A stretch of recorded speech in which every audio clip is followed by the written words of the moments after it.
Good evening, ladies and gentlemen. Call to order the July 28th, 2026 meeting of the Dexter Township Planning Commission. I invite you to stand and join as Commissioner Abbott recites the Pledge of Allegiance. I pledge allegiance to the flag of the United States of America and to the republic which stands one nation under God, indivisible, with liberty and justice for all. Thank you, ladies and gentlemen. Commissioner Meyer, in your role as secretary, would you please call the roll? Trustee Abbott, Here. Oh, none. Am I supposed to include conflict of interest? No, that is not necessary at this time. Here. Vice Chair Hurd, Here. Chair Birch, Present? Commissioner Barry, Here. Commissioner Straub, Here. and I am here, Trustee Mayor. Mr. Smith is not with us tonight. Yes, we were informed of his absence this evening. Also for the record, we have Fletcher Rayberg, who's our Director of Planning and Zoning. We have Brady Heath from Carlisle Wortman and Mr. Brown from Foster Swift. Thank you, Secretary Meyer. We all have been provided with an agenda. Are there any additions, deletions, or other changes requested to the agenda this evening?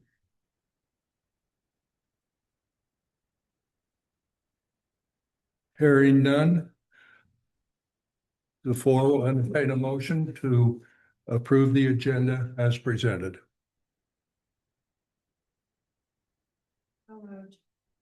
Moved by Commissioner Abbott. Second. Support by Commissioner Barry. All in favor? Aye. Aye. Any opposed? Nay. Motion carries. Next item on our agenda is conflict of interest review. Does any commissioner have a conflict of interest with any items of the approved agenda? Hearing none, we shall proceed. Next item this evening will be public comment on items that are not on the agenda. We will entertain comments on agenda items as they come up for discussion. And I invite members of the public to address the Planning Commission. We ask that you please confine your comments to 3 minutes. And if you wish to address the Planning Commission on more than one subject, please wait a second time until everyone has had a chance to address us the first time before you give us your second opinion or concern. Public, the floor is yours.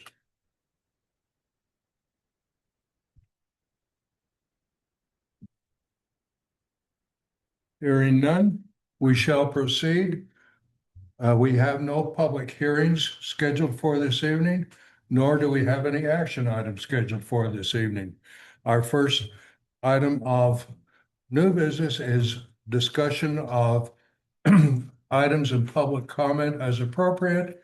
And I would ask our Director of Planning and Zoning, Mr. Fletcher Ryer, to present the first topic, the review and discussion of draft high resource demand facilities, data centers, ordinance, and our attorney engineer comments. DPZ Ryer, you have the floor, sir. Good evening, Planning Commissioners. Fletcher Ryer, Director of Planning and Zoning for Dexter Township. Over the past few months, the Planning Commission has been reviewing a draft data center ordinance drafted by our planning consultants, Carlisle Wortman. The reason behind this is due to the increase in demand and the news around the state and country about data centers being built and constructed in nearby communities. The Township Board took action in the springtime to set a temporary moratorium for any data center proposals or applications That same moratorium was extended at the July 21st Board of Trustees meeting. At this time, I'd like to make it clear that there is no proposals for a data center here in Dexter Township. What we are doing is taking a proactive step to regulate that land use in the event that a company approaches us for this type of land use. Since the last time we met, staff has sent the draft data center ordinance to Foster Swift, our legal counsel, as well as OHM, our engineers, to review and provide comments and feedback about that said draft. To give members of the public and the Planning Commission a brief overview of what's in the ordinance.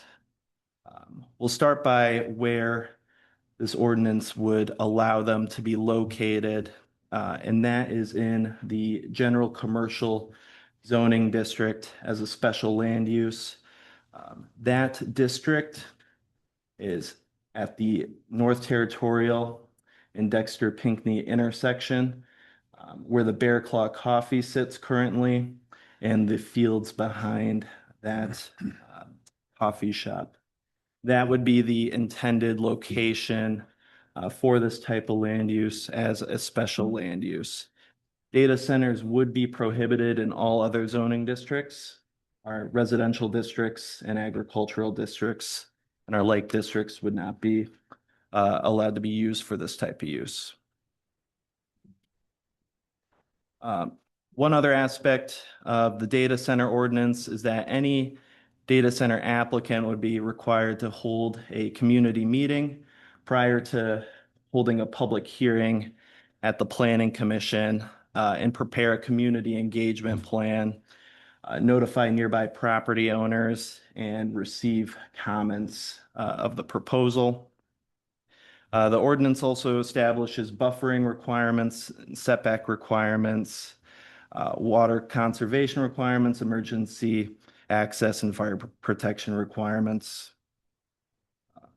The ordinance would also require any data center applicant to prepare a risk mitigation plan that addresses infrastructure impacts, public safety, environmental stewardship, and commitments to the community. Additionally, there would be a decommissioning provision where the applicant would need to provide a financial guarantee to the township in the event that they close up shop and need to leave. The last thing Dexter Township wants is a empty, large building with no way to deconstruct or remove said building. Looking at some of the changes made to the draft, Foster Swift added some pre-construction and environmental baseline study requirements. At the last meeting, the Planning Commission had concerns on how the township would monitor impacts of a proposed data center. We couldn't do that well without a baseline study to see what's actually being affected. So that would include, current sound levels compared to post-sound levels when a data center is constructed. Legal counsel also added new language addressing cryptocurrency mining facilities rather than relying on the general definition included. We also added escrow language so the township can recover all costs necessary to review the project. A project like this would require a lot of reviewing hours by engineers and legal teams, experts. There would be quite a bit of money that would be needed to cover those costs.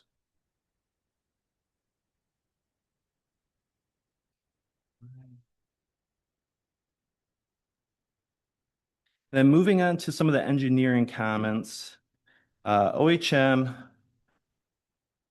recommended that we evaluate the hydrogeologic conditions of the site that they choose. In Dexter Township, it could be a possibility that they would rely on private wells and septic systems. And we would need to have a study conducted to evaluate that there's capacity to handle such a use. OHM also recommended groundwater monitoring. We would require long-term groundwater monitoring and have the company document those conditions to ensure there's adequate water available. They also recommended having a stormwater review and regular maintenance on those stormwater management systems. And would like us to use the Washtenaw County Water Resources Commission standards as a part of that. Then lastly, they commented on the decommissioning standards for a data center. Removal of topsoil up to 4 feet could leave some infrastructure still. We may want to consider going deeper than 4 feet. I know I threw a lot at you just now. I would like to pass the microphone to Mr. Brown to comment on some of the changes he made. And then, of course, any questions you have, please ask away. Thank you, APZ Rare. Mr. Brown? Good evening. Is this on? We're good? Yep. Yeah. Okay. Good evening. Thanks for having me and nice to meet you, those of you I met tonight. We of course joined the township team just recently and Fletcher and the team asked us to review the township's draft ordinance that's in front of you right now.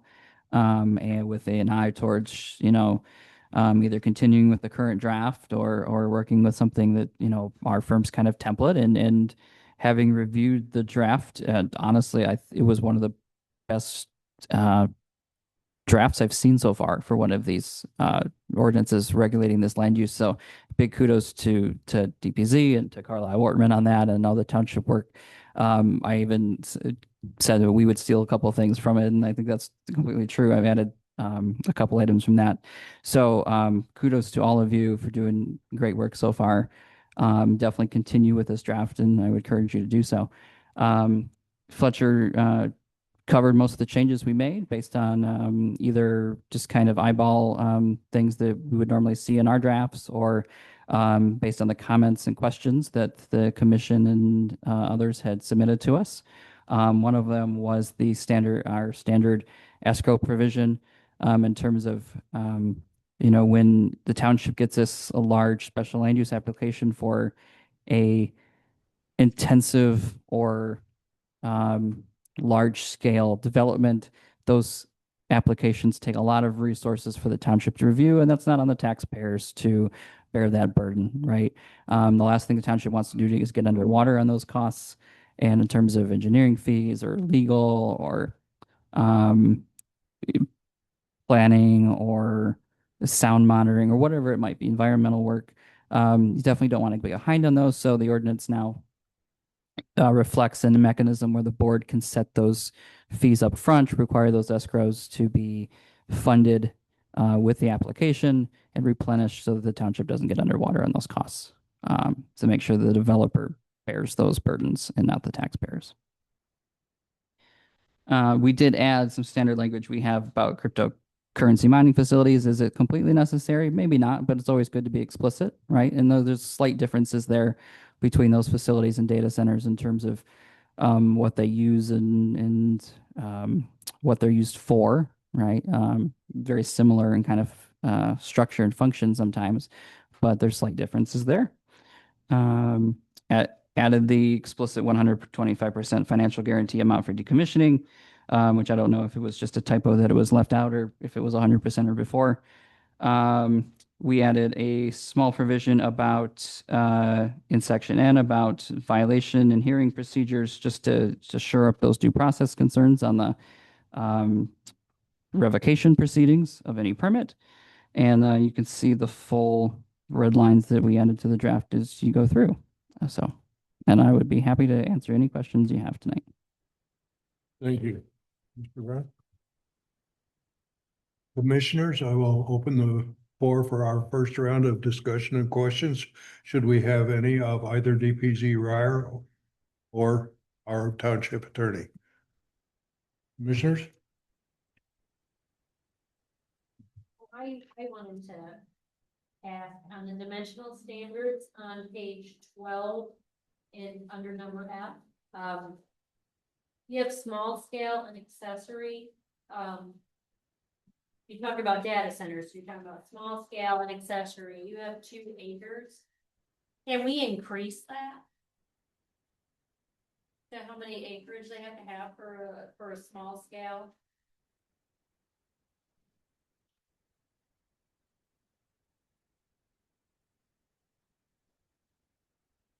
I feel like 2 acres just seems really small. I mean, I live on just shy of an acre and a half, and I guess maybe I can't imagine even a small scale data center. I feel like it would need more than 2 acres, even with the buffering, the setbacks. Certainly an option. I do think as technology advances throughout the years, these hyperscale data centers that we've seen pop up around Southeast Michigan may get smaller in size. However, we can look at increasing that because, with the 2 acres, you got to think of, like you said, buffering, setbacks. You got to look at parking, your stormwater infrastructure, et cetera. 2 acres might be small, might be too small. And I have not seen many small scale data centers popping up lately in the news. Yeah, great question. Satisfied?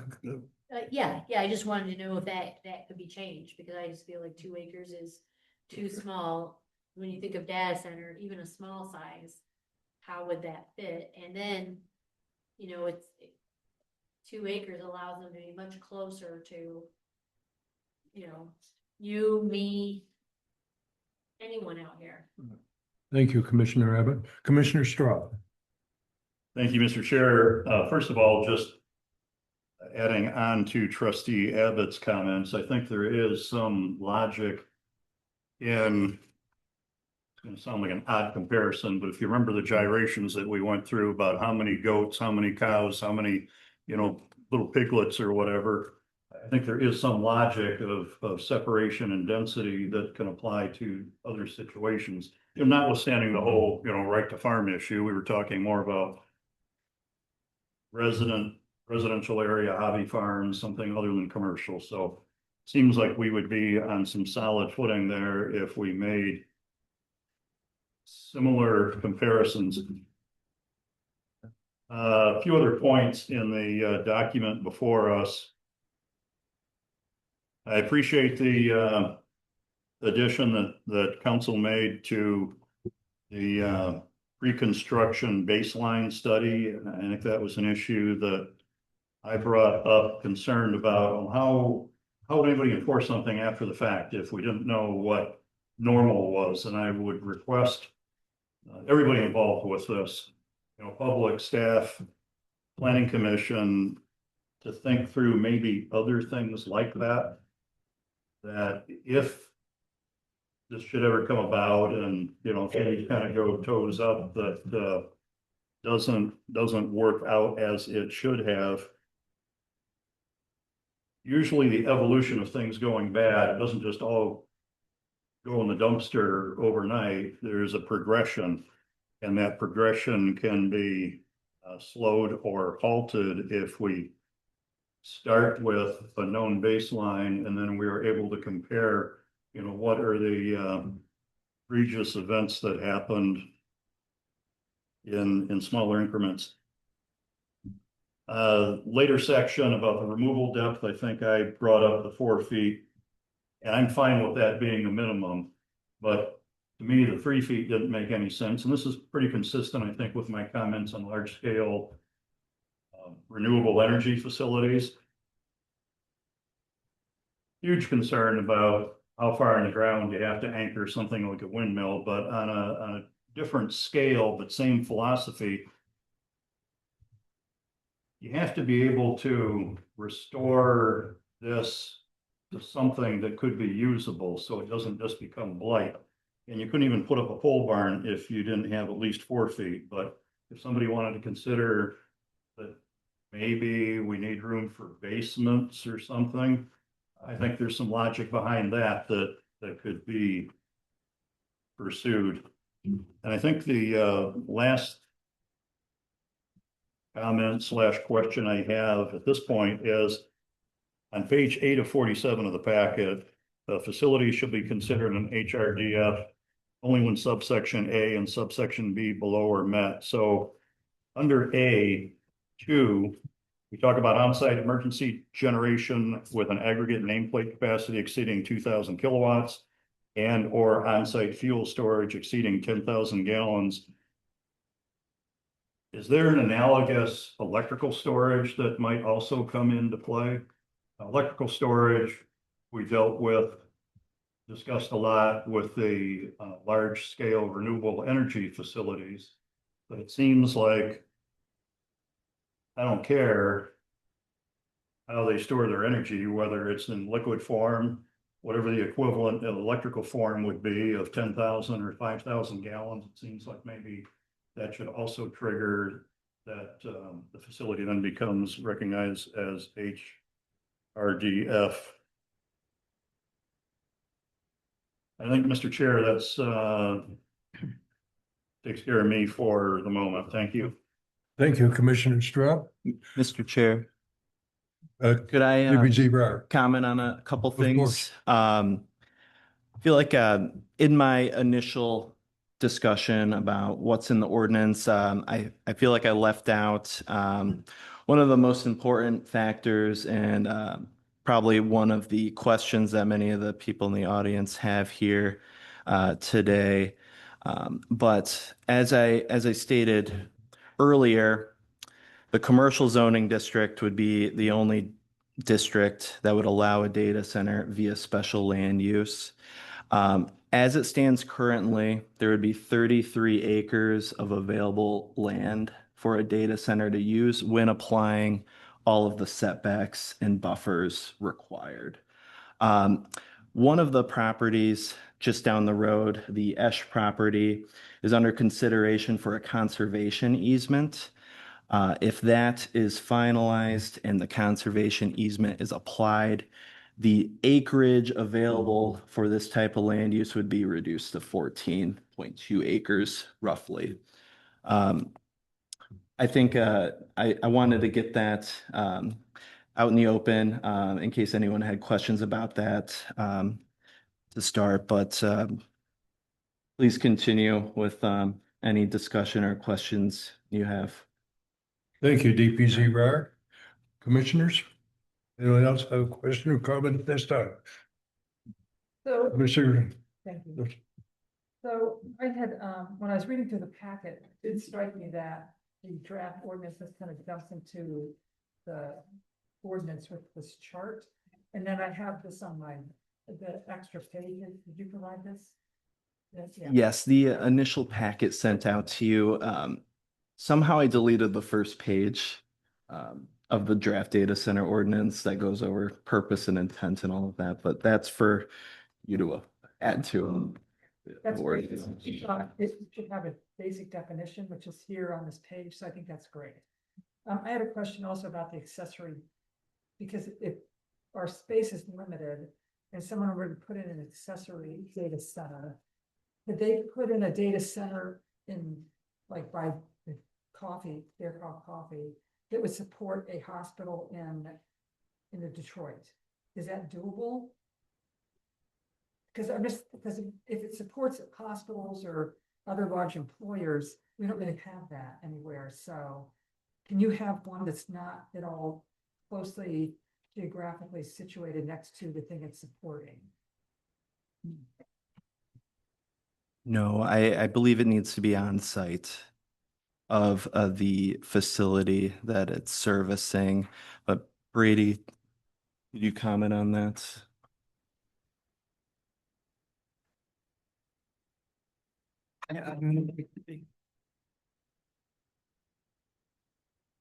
I- the way how like the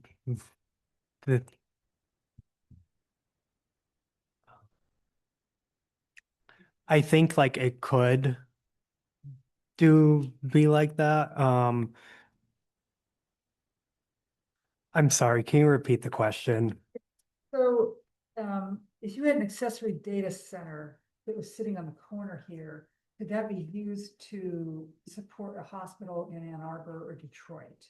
Because we don't have the sort of activities that it's used to support, so can it be geographically separate by, a great distance? So we still could have them here. No, I don't think so. Accessory data center needs to be incidental to the principal use. So if we did have a hospital in town, the hospital could build an accessory data center. It can't just be a standalone accessory to a facility 50 or 100 miles away. And a lot of these large facilities, hospitals, universities, schools, they all have some sort of accessory data center, whether it be, a processing room within the building or an exterior data center room for their computing power and storage. This would just allow those types of facilities to continue their operations and back up their data. Thank you.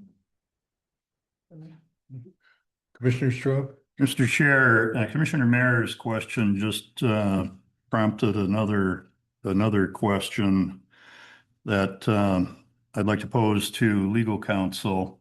Could you explain, please, to what degree is University of Michigan subject to local regulation? In particular, if University of Michigan wanted to put a data center in on Peach Mountain or an auxiliary data center next to something that they're going to do on Peach Mountain, let's say, and they have other property in the township, to what degree would they be subject to the Dexter Township zoning ordinance in particular?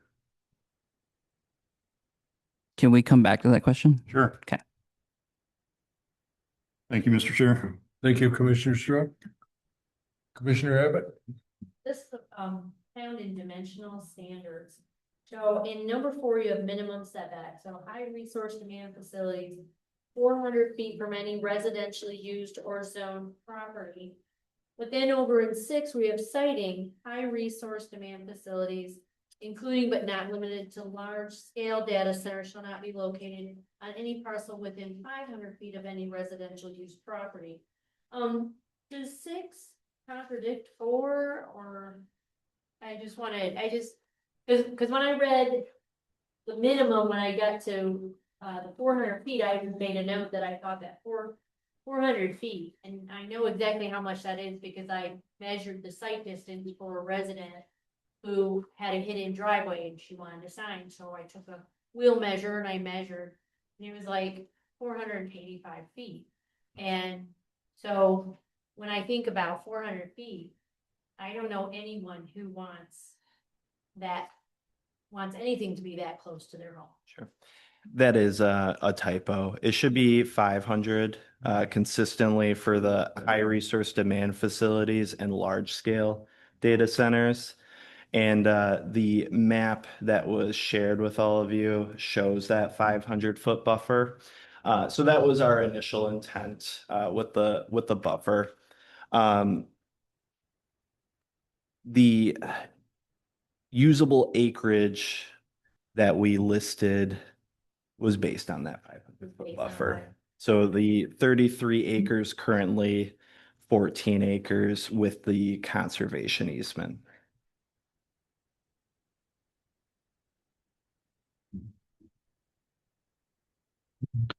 Shall I go? Commissioner Hurd? I'm sorry, Mr. Chair. Should I go back and answer Commissioner Straub's question?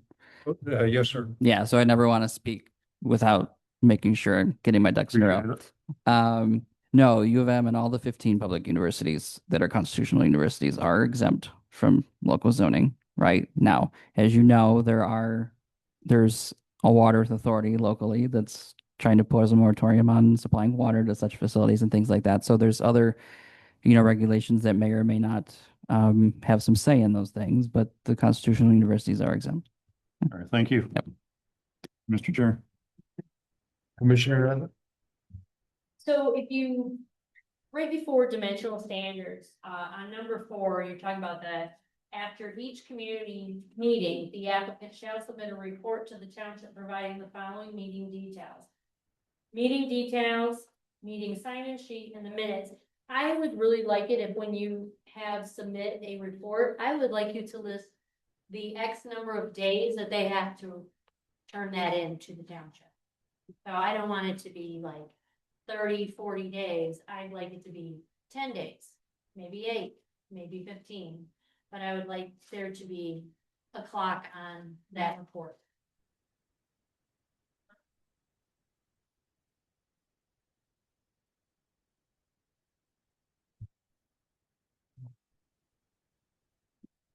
Commissioner Abbott, was that, I mean, that's it. thank you. Commissioner Earth? So I know this is far from the final review of this ordinance. And I know we're jumping around section to section, and maybe potentially the next review, we can maybe go by smaller sections. So there isn't so much jumping around, because my comments are kind of going to jump around a lot too. And I think it's a little bit hard to follow when we don't know exactly where we are in the Yeah. conversation half of the time. So I'm going to start just my comments from the beginning, and I'll try to move along and not take up a ton of time. I am glad to see a definition of the cryptocurrency data mining added. When page 1 of the ordinance was not included in the packet, when I got to page 3 of the ordinance, which is 9 out of 47 in the packet, I know the zoning ordinance, we never like paragraphs to begin without a number or a letter, because we don't know what it falls under. So on that page, there are 3 paragraphs that when I was reading this, I didn't know what it was falling under. And it was under the definition of the high resource demand facility. So that's fine, but I'm wondering if there's a way where we can modify this language so they are numbered or we know what they're falling under. That 3rd paragraph that is not numbered, relationship to data centers, data processing center, or cryptocurrency data mining facility. And then the second sentence, a data center, data processing center, or crypto data mining facility.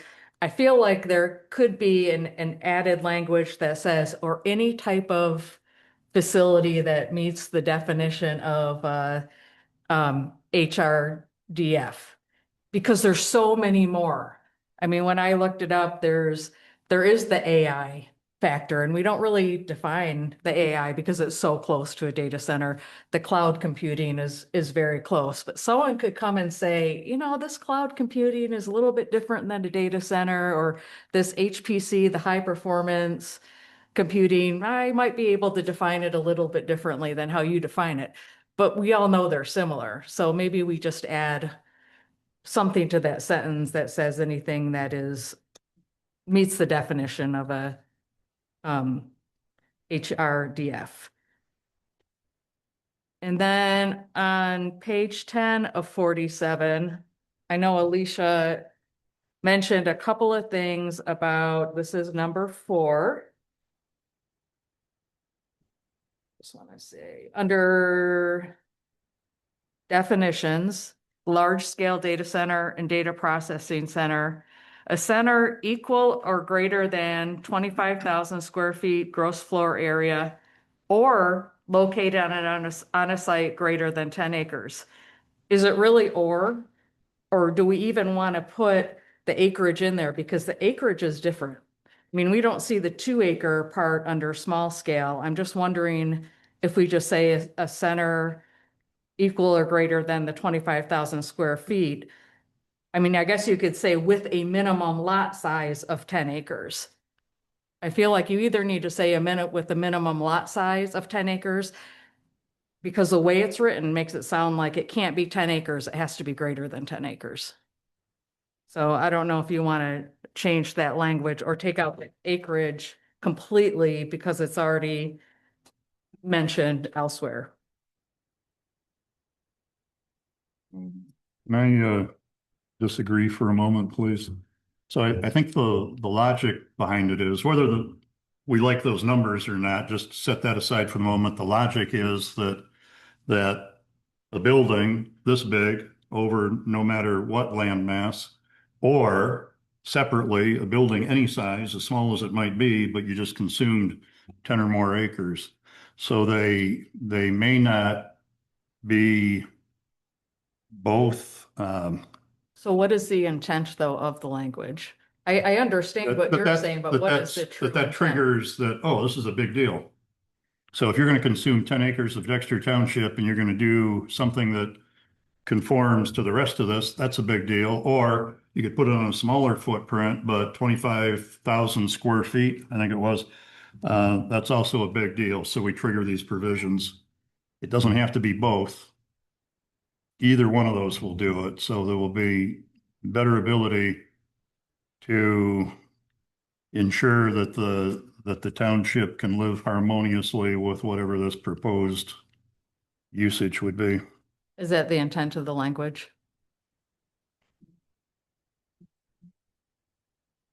So yeah, that is the intent. However, with the setbacks and everything we can, and that this is the definition, we can take those 10 acres off because we already require 10-acre minimum for that size of data center. That's what I was wondering, because under the dimensional standards, the minimum lot size for the HRDF is 10 acres, large scale is 10 acres.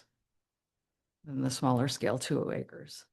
I just want to be really clear what that's saying, and I completely understand Commissioner Straub's point also. And then I'm on page 13 of 47 of the packet. The citing. So it doesn't need to be 500 feet from a residentially zoned property. It could be 500 feet from any residentially used property. And I just know I blew up the zoning map a little bit in this red area that we're all focusing on. A lot of these little parcels zoned commercial, but they have a residential use on them. So in terms of the large parcel, almost all these small parcels are with 500 feet of that area. So we're not just talking about commercial zone or residential versus commercial zoning. We're talking about a residential use, whether or not it's on a commercial property, correct? Yes. So that might further limit the availability to site something there. I didn't do an overlay of an aerial map to see which parcels had homes, but I think there are a lot of parcels with homes across the street. Is that included in the calculation?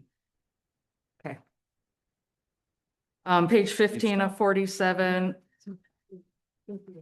Just ask. Did Oh. you asked Fletcher a question, is that included in the calculation? Yeah, I honestly don't know the answer to this question, whether Oh. that was included in the calculation. Thought he said it already. wasn't included.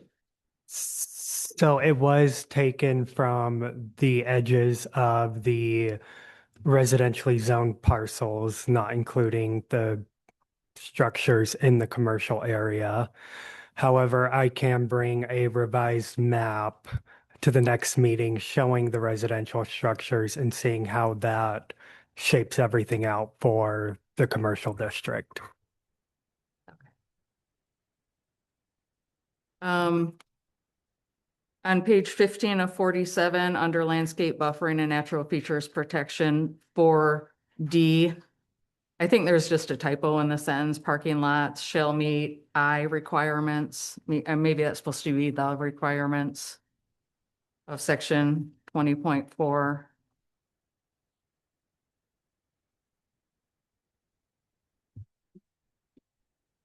And I think that's all I have for this round.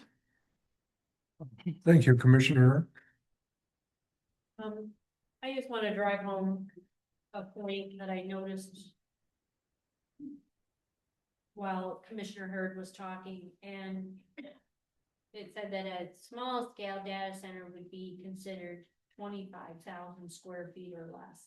And I just want you to imagine 25,000 square foot of a building, or, you know, just shy of 25,000 square foot of a building on 2 acres. I just feel like that's just driving home that I think the 2 acres is too. Yeah. That's a good point. I kind of think about it this way. A Walmart supercenter can be 100,000 plus square feet. Quarter of that on 2 acres, it would be pretty tight. Yeah, it'd be obscene. So I just want us to change that. So is there a legal issue changing that to something like to 5 acres?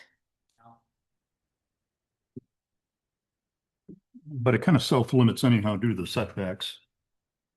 I think we talked about that previously, that there was even overlap that I had a problem with, that if you apply that, you can't get that. You just 2 acres becomes impossible if you have a 500-foot setback. I think. Well, you wouldn't deduct the setback from the lot size. It has to comply with both, though. If it's a 2 acre minimum, but you have a 500-foot setback from every place, then 2 acres isn't going to be big enough. Right, but if we're stating 2 acres, then in other language, we're stating a building size, are we effectively participating in exclusionary zoning? By making agreeing that you can have this large of a building on this small of a piece of property. So you're saying that we do that in order to make it impossible to do. However, is that considered, and this is more of a legal question. I'm not trying to defend the logic of it, but it's Just trying to make sure we don't wade into an area where it looks like we're doing covert. yes, logically, if you apply those setbacks, 2 acres wouldn't make any sense for any size building. I don't have exclusion concerns based on minimum lot size in the proportions we're talking about. When staff has done the analysis of what is the usable area after taking the buffers and the setbacks inside the district, that's where I'm looking, right? In terms of minimal lot size, I'm not there. Brady had mentioned that he will take another look at that buffer map. He built, make sure that we're taking into account those handful of houses that fall within the commercial district. We'll share those findings with you all, as well as with Keith, to make sure that we have adequate space available for this type of use that won't be subject to challenge later on. Mr. Chair, Thank you, DPZ Ryer. just further to Trustee Abbott's comments, a square 2 acres, unless I gum this up, is roughly 295 feet on a side. So it would make this a lot more logical if you were able to go back through that and apply, if these are the standards, yeah, let's not have a minimum lot size that isn't actually achievable. I think kind of to your point, it wouldn't demonstrate that we put all the thought into it that we actually did. Well, Commissioner Barry, did you have any comment or question at this time, sir? Only one minor thing, and I think the township engineer has kind of addressed it, and my colleague has also mentioned it. The 4-foot depth requirement seems very small, and does not address deep foundations if they should be needed and under the construction. And it seems to me that that should be addressed. Thank you, Commissioner Berry. Well, now, ladies and gentlemen, you've been very patient. No, I'm sorry. I have one question. When you look at these, the two buffer maps in the back of our packet. Because that's where it shows the commercial property that potentially could be site of one of these things. If you look on the map on the township website, it looks like that corner is pretty much commercial, but on this map, it's part of the one we got in our packet, it looks like part of it is purple or public institution. So I didn't know if that was up to date or not, which I couldn't reconcile that. Is that the buffer? So the burgundy color or the dark purple color was the buffer. The bright red would be the buildable area. And then the light purple around is public recreation and public institutional. Okay, yeah, I was just because the property that's Stinchfield looks like to me the same color as the buffer zone that's around the commercial. I was just confused at whether or not that corner is somehow partly public institutional because it's a sort of a different purplish color like Stinchfield, or if it's just the buffer.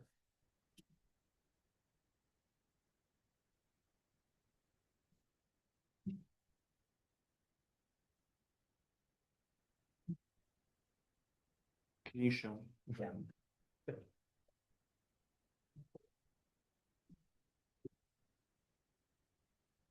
So this is on the website. So this is a buffer here, this purple.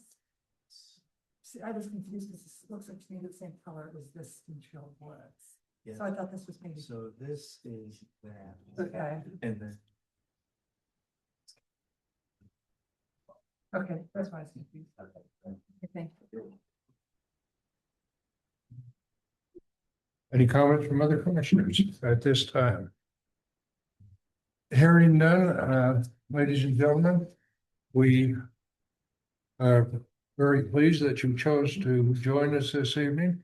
I'm going to open the floor for public comment now, but before we do, let me remind you that this is not a public hearing. We are not deciding on whether or not Dexter Township will have any data centers this evening. We're deciding on an ordinance to give Dexter Township the necessary control and influence on any potential data center.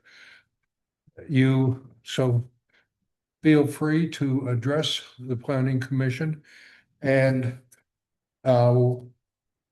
one other item that I would like to mention that is very important at this point, we have had no applications for a data center, so we're still making rules. We aren't debating whether or not someone could come into the township and create a data center. That being said, I invite any or all of you to speak. When you do, please give us your name and address, and please confine your comments to 3 minutes if possible. So ladies and gentlemen, the floor is yours.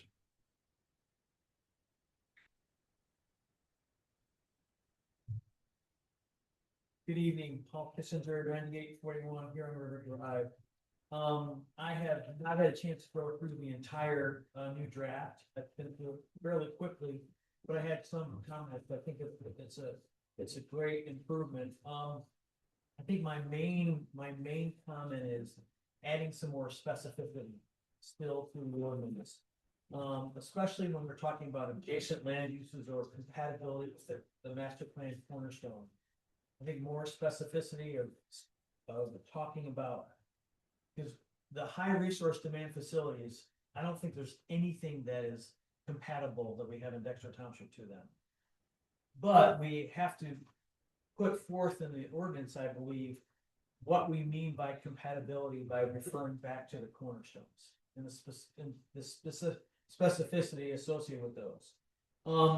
The other thing in some of the just the research I've done, in some of the articles, it looks like the kind of the operation or the process that these data centers are going through is they are negotiating in the shade or in the dark with staff members and then or trustees or commissioners, and then they're presenting the deal that they've already kind of ironed out. And in my experience in working in municipalities, I have never heard of like a city manager or a city commissioner or trustee having to sign an NDA on anything. So I'm wondering, and this is more of a legal question, if there's anything that one can do about that. I think in Florida, where I used to practice, there was the Sunshine Law. 2 commissioners could not meet unless it was publicly advertised. I don't know what it is in Michigan, but that seemed to be something that would be nice to at least try to address. The others are pretty straightforward. We're talking about septic systems. How about having them have to treat the water and make it gray water instead of putting it in the septic field? Might we want to establish a minimum number of meetings in the community engagement plan? They could come up with a community engagement plan that Fletcher does have the ability to say, hey, you need more meetings, but why don't we say you need to have at least 3 meetings in the community engagement process. I also think, again, that it would be important to put together a tree ordinance. I think you mentioned the Canton ordinance, but I think that's also going to be important. Also think looking at a list of public benefits is also still something that the township would want to have as mitigation for some of the potential improvements.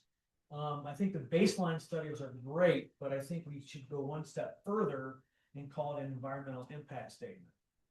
We don't want to wait to find out what the impacts are after it's built. We want them to do baseline studies and then make a determination of what those impacts will be before it's built. And then you can then negotiate with them about what the mitigation will be for those impacts. Mr. Yes. Kissinger, you have exhausted your Okay. 3 minutes, sir. I ask you to wrap up. Yep. Can I wrap up? I'll wrap up real quick. Data center demand study. Height of evergreens, I think you can make them like taller than 4 feet. There's still the confusion about being able to see the data center from the street and have architectural fenestration to it, and then the setback 100 feet from, which I think we all talked about. Thank you, sir. Anyone else?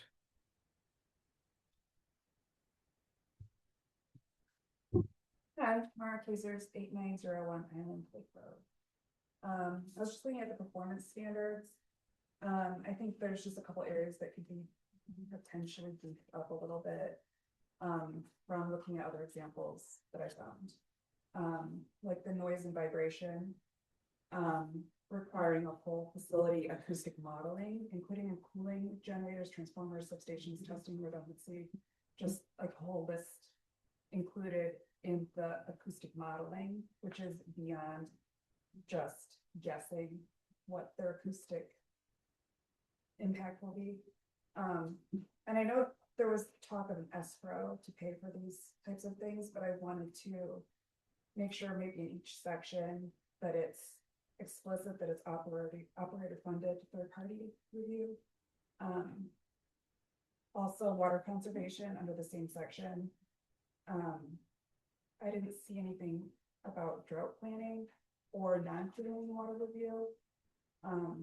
Maybe that's in the other, maybe that's referenced in the greater zoning ordinance, but maybe if that could be specific in this section.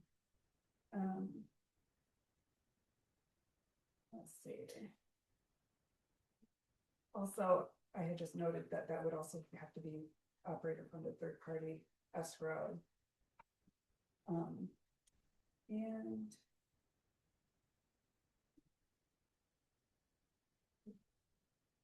Oh, I do have concern about the decommissioning because a lot of these data centers and AI companies actually are just recently found to be way over leveraged.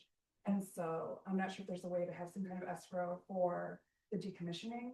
Because if they do bankruptcy, I'm sure decommissioning would not be a top tier creditor. To try to get them to pay for that, they did restructuring, so. I am concerned about restructuring and potentially getting out of commitments that they've made to the committee, so that's it. Thank you. Next.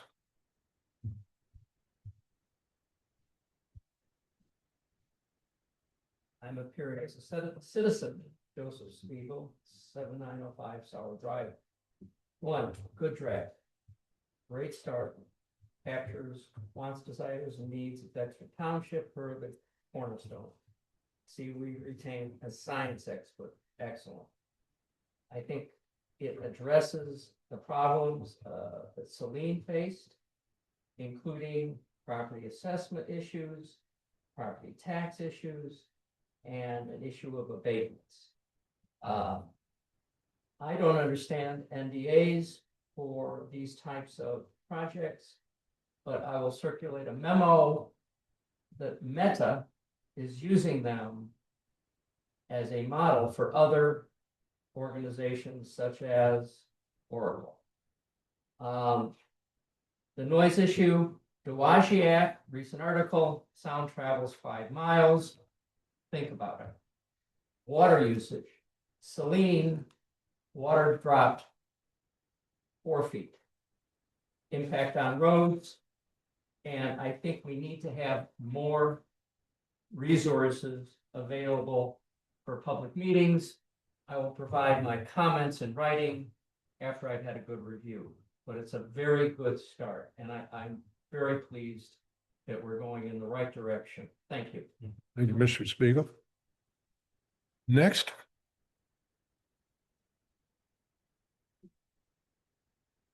Good evening, Commissioners. Paul Ledwidge, 9620 Steensfield Ridge Road.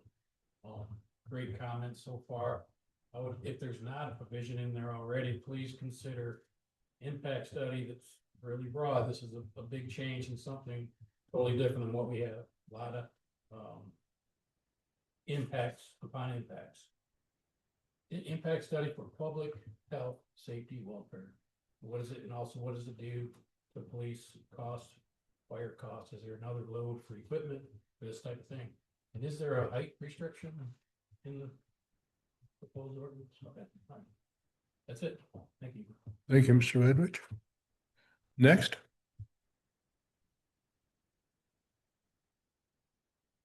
Hi, I'm Jenny Morgan and I live at 7905 Tower Drive. Thanks, great work, wonderful. Just a few things. The definition of this could be expanded to clearly state commercial composting facilities, just like was defeated, and I think it was Lima Township, which is something I think we might end up with being a farm thing. People were bringing in all of their compost, like from Ann Arbor, and it was a huge mess. And I have articles if somebody wants them. Also, does this or does this not cover something like an ICE detention facility? With the number of people, commercial kitchens, sewers, bathrooms, showers, health facilities, etc., etc. Are we thinking that that falls under the high resource demand facility? Also, the Louisiana case dealt with the NDAs by officers, trustees, etc., but they had to sign them. I think there might be laws in Michigan, but I'm not sure that it reaches to the staff. It's something that could be handled by a voluntary statement from all the trustees and the staff to sign or something like that. That's just a thought. I agree that 2 acres is too small. A decision with respect, do you want them on sewers for all this stuff or not? And who has to approve that? Who has to approve the water discharge? What requirements? Somebody mentioned gray water, which I think is great. Maybe it needs to be checked for whether or not it has heavy metals, radioactivity, who's gonna clean this up, et cetera. And is there gonna be a remedy for a stop order for certain violations of something? And an agreement not to contest that in court, or say a period of 60 days or something like that. That they would go along with, a stop order from, the, township. I think that's it. Thank you, Ms. Morgan. Next.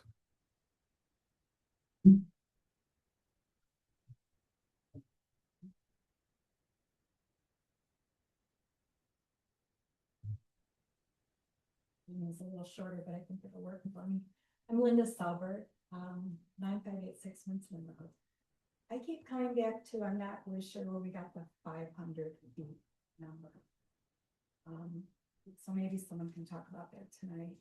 Everything that I read from communities that are dealing with these data centers, their residents are saying 500 feet is enough. The vibration, the noise, the issues that they're having with sleeping at night because of the noise. So I think we really need to look at whether 500 feet is enough. I think Ms. Abbott said it really well, because I actually cited 500 feet myself, and I thought that's way too close to my house. So I'd like us to look at that. Thank you. Thank you, Ms. Silver. Next. Mr. Drollet. Yes, Jim Drollet, 9933 Algonquin Drive. I heard somebody mention something about parcel up here. You understand, these people come in with millions and millions and billions of dollars.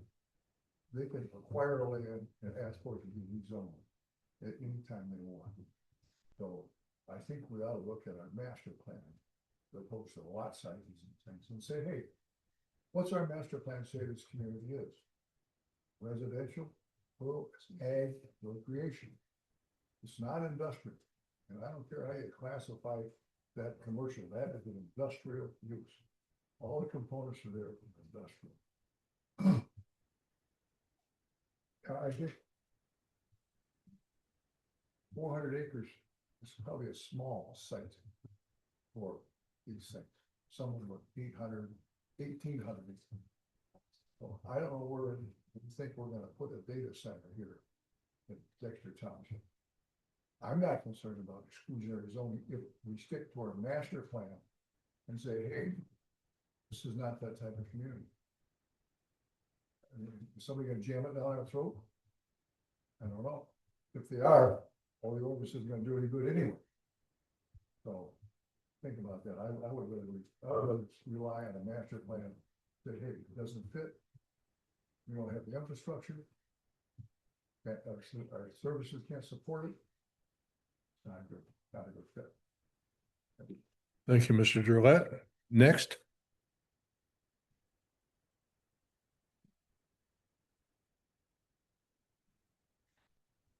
Apparently, we do not have a next, so I will open the floor again to the planning commissioners. Any further discussion on this topic? Mr. Straub. Mr. Chair, the monies available for decommissioning has been one of my kind of hot buttons, and it was mentioned again tonight. And since we have legal counsel here, I've never gotten a for real answer about, can Dexter Township require that decommissioning costs, however those might be determined, that is set aside as real money in the bank someplace? My concern about something like a bond is, once company goes toes up, they've probably stopped paying everything, including, you know, whatever the annual fee might be to maintain their bond. So if we don't have it in something that we can, is either cash or cash equivalent, that Dexter Township could hire a contractor and go return the land as it was before, I don't think we have anything. So what's our ability to require that? Yes, you can do that. So, and the draft includes 3 options, which the third one is a cash deposit in an escrow account. And has that been tested? As far as I know, no facility of these, potential sizes. Because Yeah, I always, not with this so much, but in any other large scale. yeah, so that's where I'm, Somebody comes in, they do something to the land, and then we expect it to be returned as it was before. I've had a lot of pushback on that, though. You can, so because this all goes back to the utility scale energy stuff, Mhm. right? And as far as I know, there's been no decommissioned utility scale energy projects yet in the state, right? Okay. So these are requirements that are being put in ordinances that have not been tested yet, right? And could that be construed? Well, I suppose anything could be construed as anything as far as that goes, but we've had discussion of exclusionary zoning. If you were to require 1 times the construction cost or 1.5 times the construction cost to be set aside in cash to deconstruct that, should that eventuality come. And I think as somebody pointed out, these things could be kind of a flash in the pan. This is a big deal right now, and 2 years from now, they're replaced by something that doesn't require that kind of a footprint, that kind of an infrastructure, and we're stuck with blight. But could that be reasonably construed as being exclusionary, that we set too big a barrier to entry? No. The rational basis for a regulation to protect health, safety, and welfare, which that would be, right, is separate from an economic consideration, is not a part of that exclusionary zoning analysis, right? So we actually, and that one I will speak to, we had a developer of, it was a wind company who made that argument about one of our clients' ordinances that says this ordinance doesn't allow for a viable project, right? Economically viable. We won that case at the Supreme Court. So, All right, thank you. welcome. Economically viable, yet you have billions and billions of dollars to sue a small rural township. Yeah, economic, but I hear this working in my niche of a niche is the utility scale energy stuff. I'm litigating the PSC. That's what I do all day. The economic viability argument consistently gets thrown around about, while this ordinance doesn't allow for a viable project. Show me in zoning law, in exclusionary zoning law, where the word viability happens, where it occurs. I've never found it. Right? Those are two distinct concepts that don't go together. And I challenge someone to show me where it fits. Right? Okay. All right, thank you.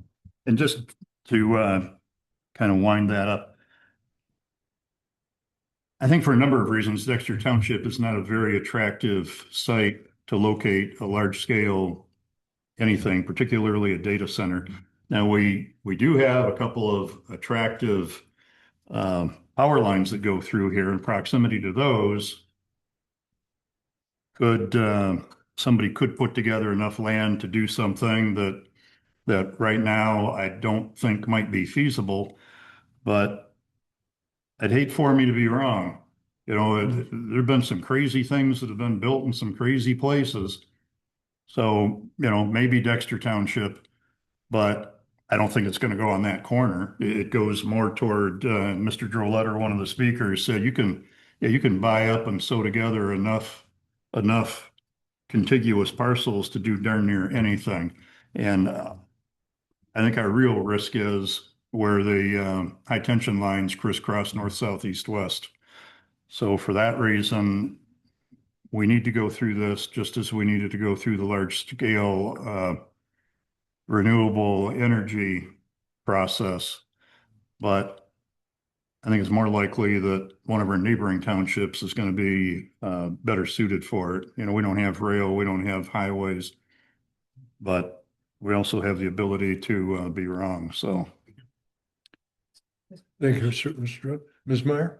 Just to close that out also, Marty, that would be areas that is currently zoned agricultural. And what Mr. Drollet said is someone could come in and ask for it to be rezoned, and it is by, my understanding is these facilities need like a 320 some sort of kilowatt, and that is sufficient.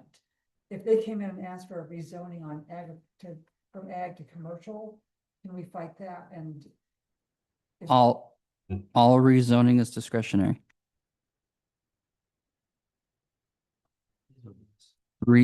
All rezoning is discretionary. So there's a different concept between rezoning and approving a special land use, right? Your special land use process requires if all the, typically, and they all do, if the application meets the ordinance requirements and all of the ordinance requirements, shall issue the permit, right? And this was reiterated by the courts just recently. All rezoning is discretionary. You have no obligation to rezone any parcel. And it's always subject to referendum. And to follow up with that too, just so members of the audience know, with the rezoning, you'd need to show that your proposed rezoning is compatible with the master plan. It's compatible with the existing properties and surrounding area. If you look at the master plan, the ag districts are promoted to remain ag. I think it would be quite difficult to argue differently. Thank you, DPZ Rare. I'd like to say, That- Mr. Burlett's comment. We do have a committee actively reviewing the master plan to make amendments. And, I think they're meeting August 12th.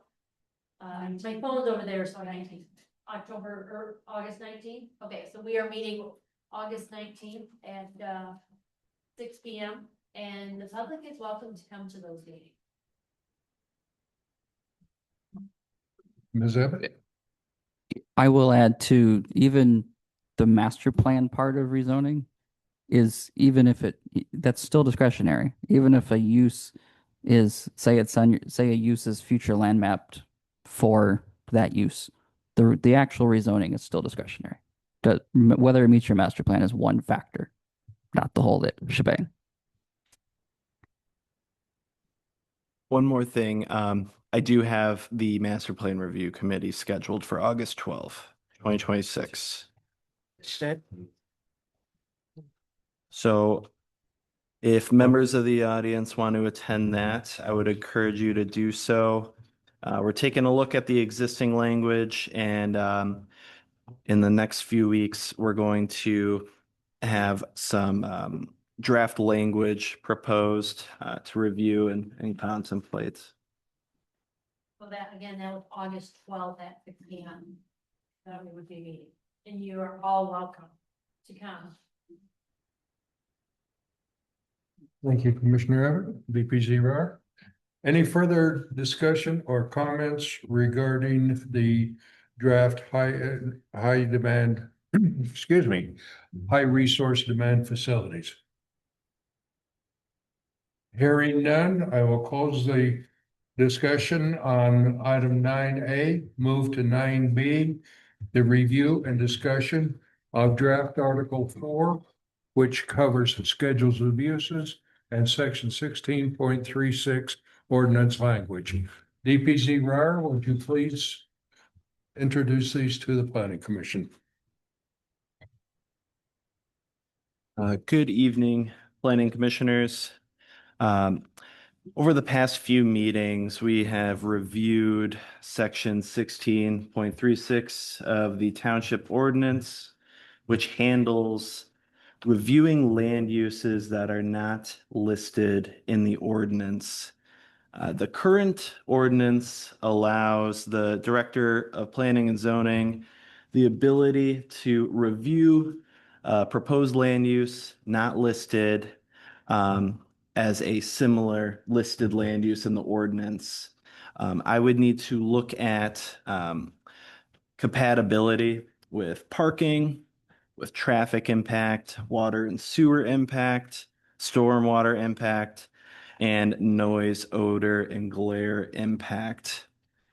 If I did find a land use not listed similar to one listed that met all of these criteria, we could then review it under that similar land use. The Planning Commission asked if we could maybe put together a hybrid approach to that, and we did provide 3 options for you to review today. The first option is keeping the language almost entirely the same, but adding a new requirement that the land use would be compatible with the goals, objectives, and of the master plan. So we would add that provision and then also link it back to Article 4, which lists the land uses currently permitted via accessory, principal permitted, or special land use. The option two is one of the hybrid approaches, which allows the DPZ to review these proposed uses on parcels less than 5 acres. The Planning Commission would review the uses on more than 5 acres. And then looking at option 3.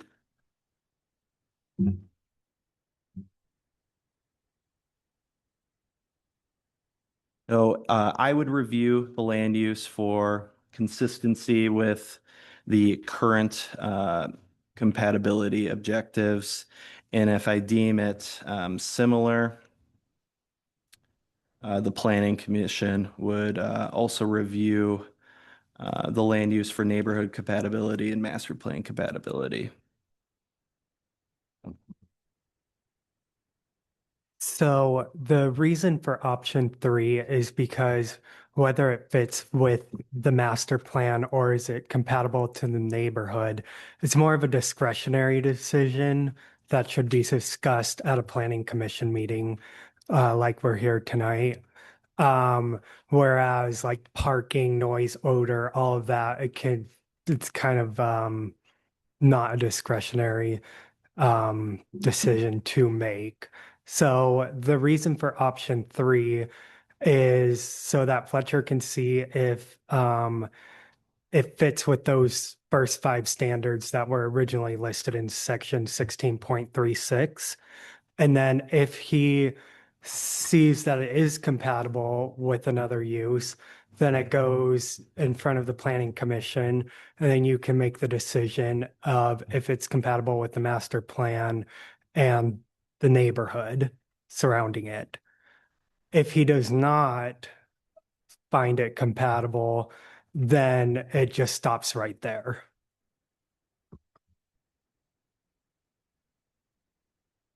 Thank you, Mr. Heath.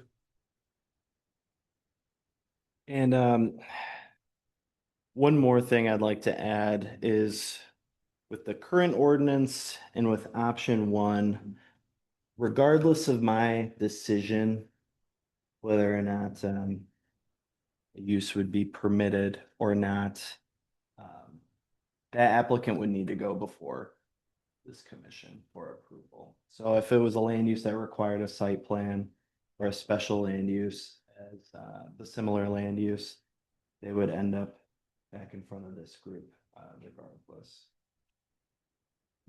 Thank you. Commissioners, questions? Commissioner Straub. Mr. Chair, so I originally was not comfortable with option 1.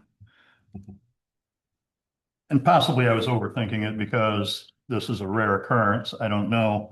But it didn't seem to me that, little old Dexter Township ought to have such bureaucracy that anything that didn't fit the letter of the law, even though it may have fit the intent, has to come before a big group instead of letting professional staff just make that determination. So the hybrid option seemed like a good way to kind of mix and match according to the needs. And now it seems to me that option 3 probably satisfies all versions of that the the intent was, and it kind of came up in discussion a meeting or two ago, that you mean to tell me that we have to list every potential usage so that we can say, nope, can't do that, can't do that? And kind of came to this more workable, I guess, definition where here's what's allowed rather than here's the definition of everything that's not allowed. But that obviously would leave some things like, okay, a good example, I guess, is parking. Is that 2 square feet short of having adequate parking? In which case, why convene the planning commission and all of that when Fletcher is more, or his successor is going to be more than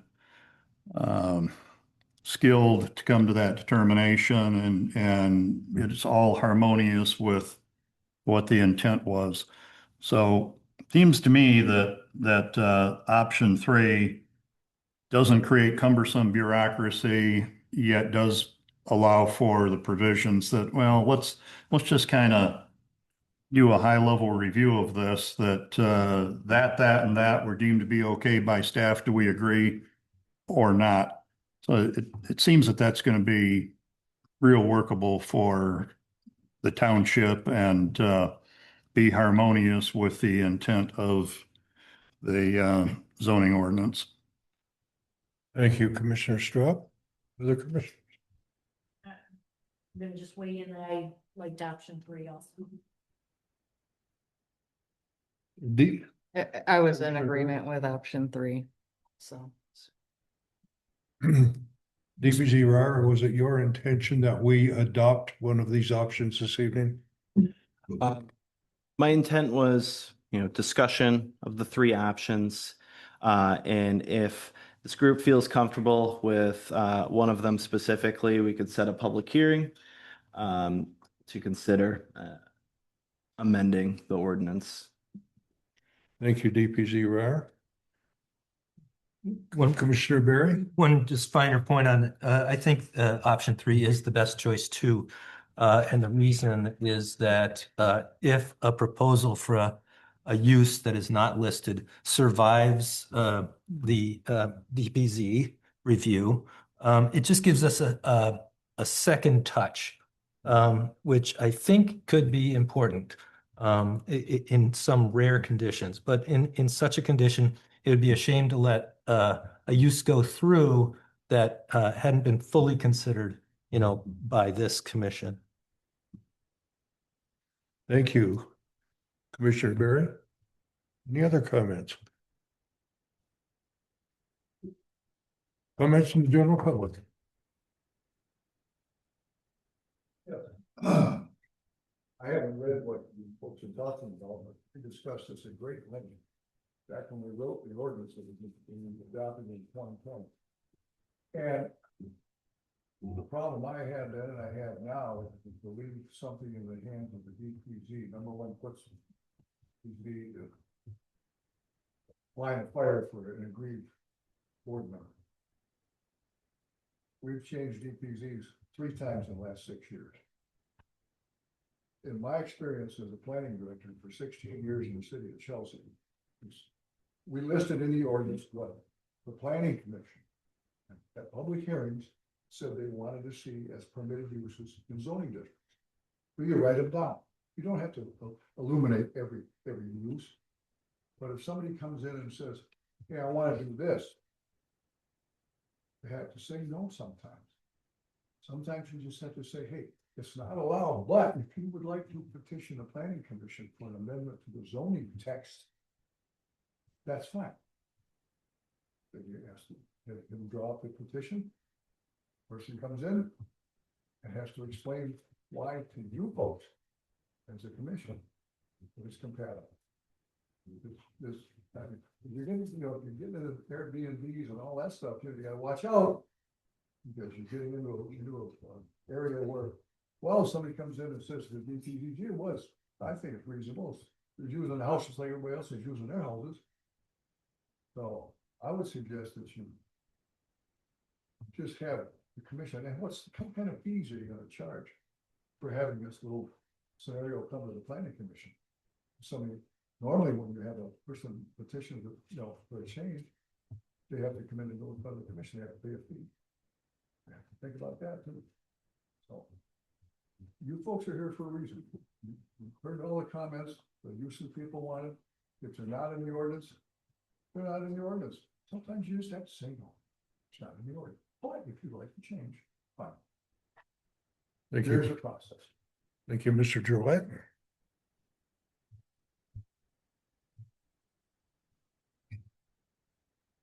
Jenny Morgan again. I had a question there's no provision for notice to anybody nearby or who might be affected by this. Is that correct, or is that under some other part of the rules? DPZ Rare. So there would be no requirement for my review of that, but if I did determine that this land use was similar to an existing special land use in the ordinance, it would be noticed. Can you give me an example? You know, Brady and I were actually talking about this at the last meeting, and in the 7 years that I've been doing this, I have not received a request for a use that wasn't outlined in the ordinance. So I want to make my house 5 feet taller. I want to get around the setback requirements. I want to have parking for only one car. But I don't need to, is that the kind of, no, okay. No, this is for land uses. So let's take, for example, but it's not, I was thinking like, we don't have, let's say we didn't have breweries listed. But somebody wanted to do a restaurant / brewery, we might be able to say, yeah, I think it's very similar to, restaurants that are permitted in the zoning ordinance. It would be similar land uses. Only if it was a special land use. But there's no requirement for noticing anything. So maybe.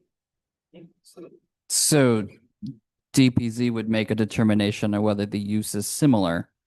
And then if it was found to be similar, and then there was a special land use application, then there would be a notice. Because there'd have to be statutory required public hearings and stuff. Mr. Stone. And along those lines, just to make it clear, this doesn't create a conflict with ZBA. Zoning Board of Appeals is still going to be the body that determines, is it too high, too wide, too close? Which might still come into play if DPZ determines that, well, whatever this is real similar to that, but you still need a foot, or you need the 2 square feet or something that puts you outside of fitting that exactly. That would still be a ZBA, but it could get to that point if it was, similar enough, it could still go forward. And I guess maybe if I could also address, so one of the things that Dexter Township has needed to do for a while, the Airbnb or short-term rental issue came up in Mr. Drolette's comments. And we are trying to make this a little easier for somebody to read the Dexter Township zoning ordinance. So there'll be a definition of what is a short-term rental, and it does not appear on the list of approved uses. So we've said what it is, but guess what? It's not there. And there's been all this ambiguity. People thinking that if it's not in there, then I guess it must be okay to do. And in fact, not that Fletcher would spend more than 2 seconds on it, but if he were to go through this process, oh, somebody wants to do an Airbnb. Well, golly, what might that be the most like? Oh, look at that. It'd be a hotel. And then that kicks it into a whole different realm, which I think some people think it probably should have been in anyhow. It's actually a commercial use in a residential area, which is or should be a no-go. So I think we're bringing this together in a way that is going to make more sense. Somebody can actually go to it and see, rather than buy a house, think they can rent it out. I have an example if you want to go for it. So I had this happen recently, actually. So a developer wanted to put wants, I should say present, wants to put a battery energy storage system, a BESS, next to a substation, and they claimed that the BESS itself was an essential service. And can you hear me now? No? Hello? Hello? It didn't come unplugged, yanking on it, didn't it? We're Even work. kind of at the limit of the cord here. Hello? No? I can talk loudly. See anything But- I've done.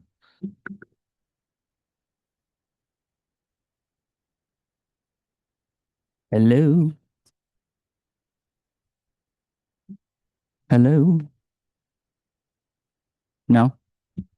I'll push that away. So. Stop working on We found the common element here.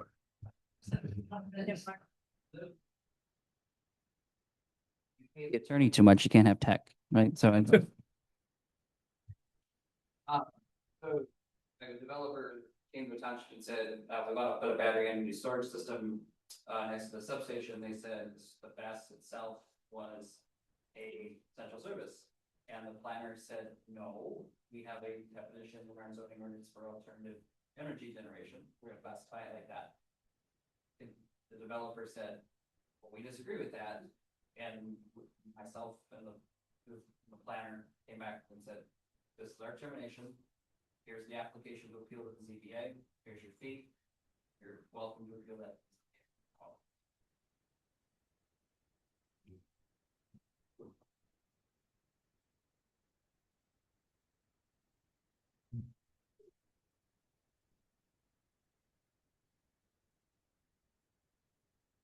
Thank you, Mr. Brown. Is there any further discussion by the planning commissioners?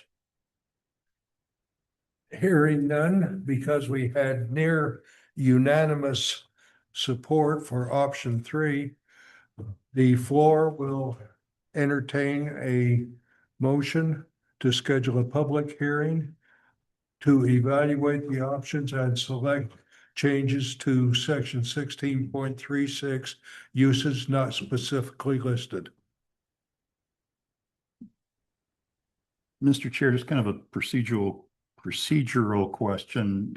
Did staff want to bring a slightly different proposal or a clean proposal to us? I'm just questioning whether, according to the agenda that we approved, if somebody moving to move this on would be an action rather than a discussion. A good point, Mr. Straub. I heard or thought I heard a request by the DPZ that we schedule a hearing to evaluate them. Yeah, in which case it seems that rather than us requesting that they've heard us and that'll be a future agenda item. That is correct. That makes sense. Thank you. Yes.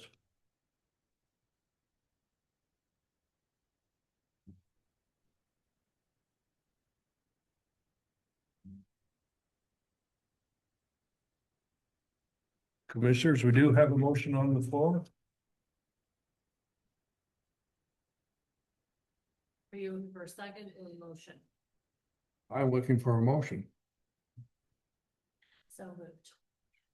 It has been moved by trustee and Commissioner Abbott that we schedule a public hearing to evaluate the options and select the changes to section 16.36 uses not specifically listed. Do we have support? Support. It has been supported by Commissioner Hurd. Is there any further discussion? Hearing none, all in favor, say aye. Aye. Any opposed, nay? Motion carries. DPZ Ryer, would you please schedule at the appropriate nearest opportunity? And that brings us to our final item on our discussion this evening, the review and discussion of closed session processes and procedures. And I am going to turn the floor over to our attorney, Mr. Brown, who can give us a Cliff Notes version of the Open Meetings Act and closed sessions and procedures process thereof. Can you hear me now? No? No. No?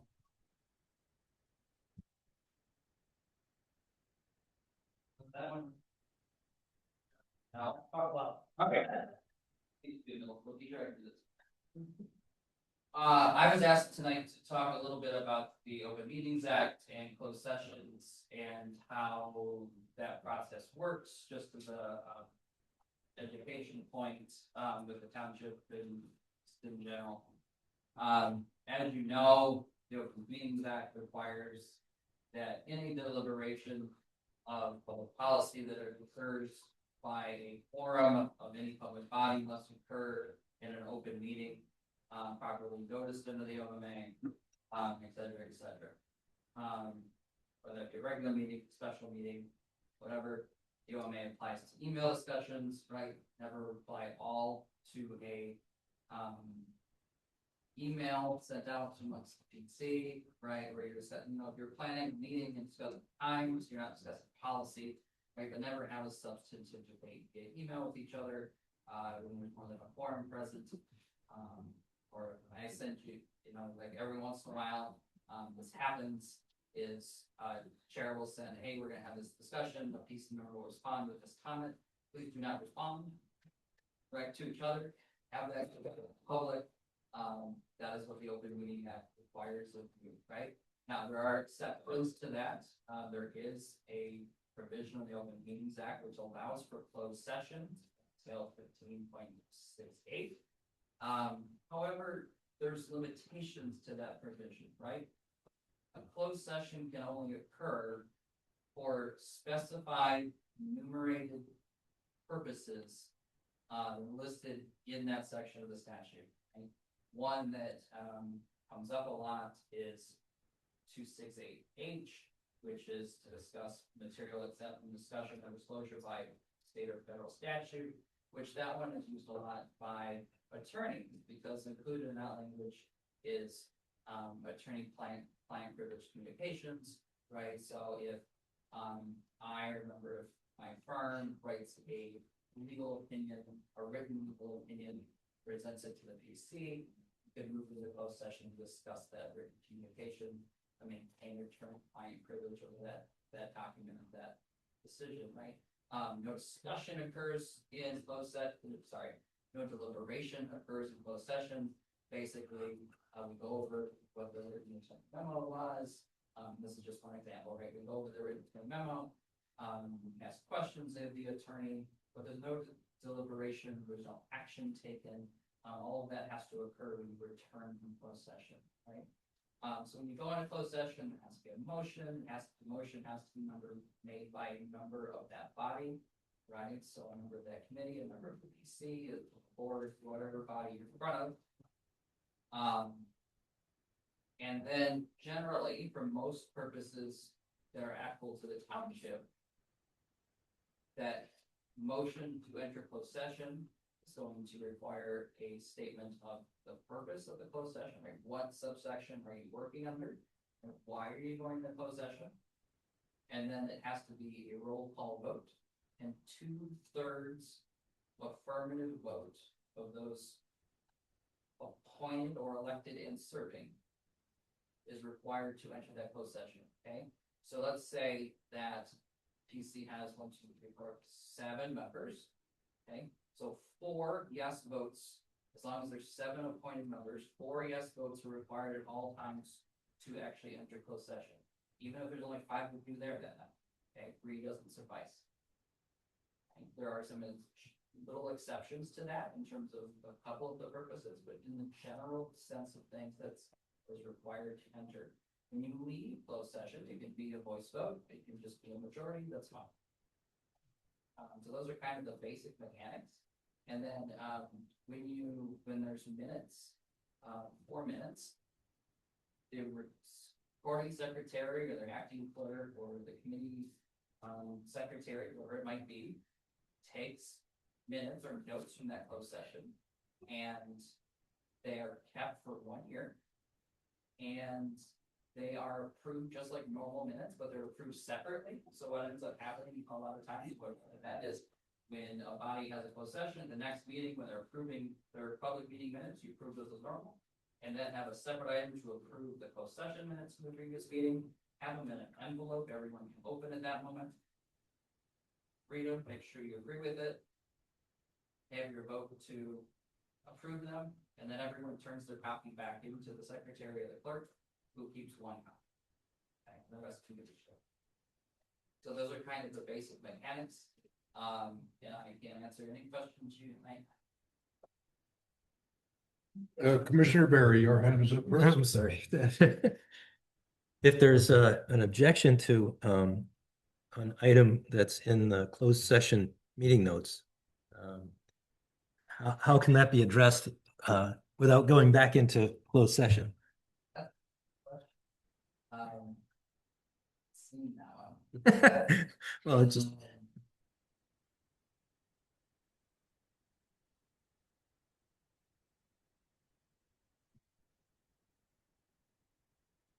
It's not a purpose to go back and close that one. To correct the minutes. That's a great question. Let me get back to that. Because typically, I will say this about meeting minutes, and this is an OMA requirement. If changes to minutes can only be made at the following meeting of that body, right? You can approve them a year later. Don't do that, but you could, right?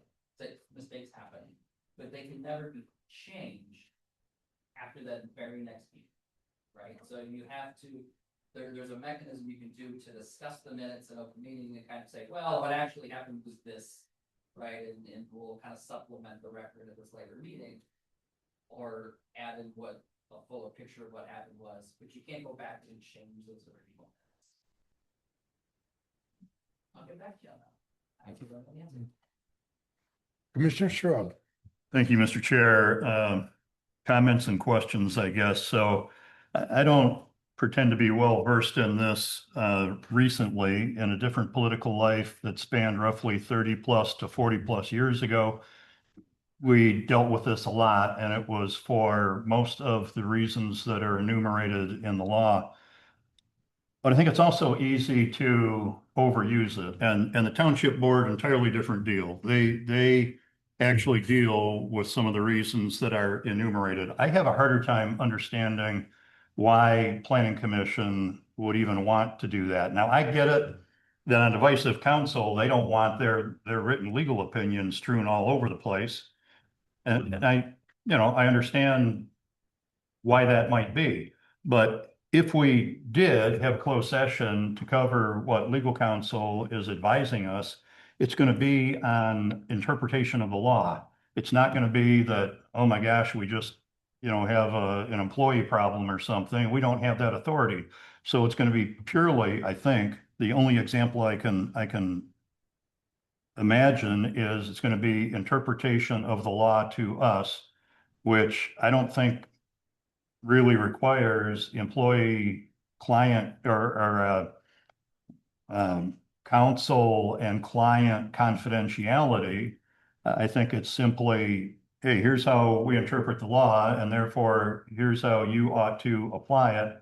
And in fact, and I've never been in closed session in planning commission, but in fact, if we were to do that, we would then come out and say, hey, because counsel said this, and this is the interpretation of this section, I move to do whatever. And even if the public doesn't have the exact text of, excuse me, what counsel's opinion was to us, everybody knows what it said. Everybody knows what the intent was. The punchline of it is clear.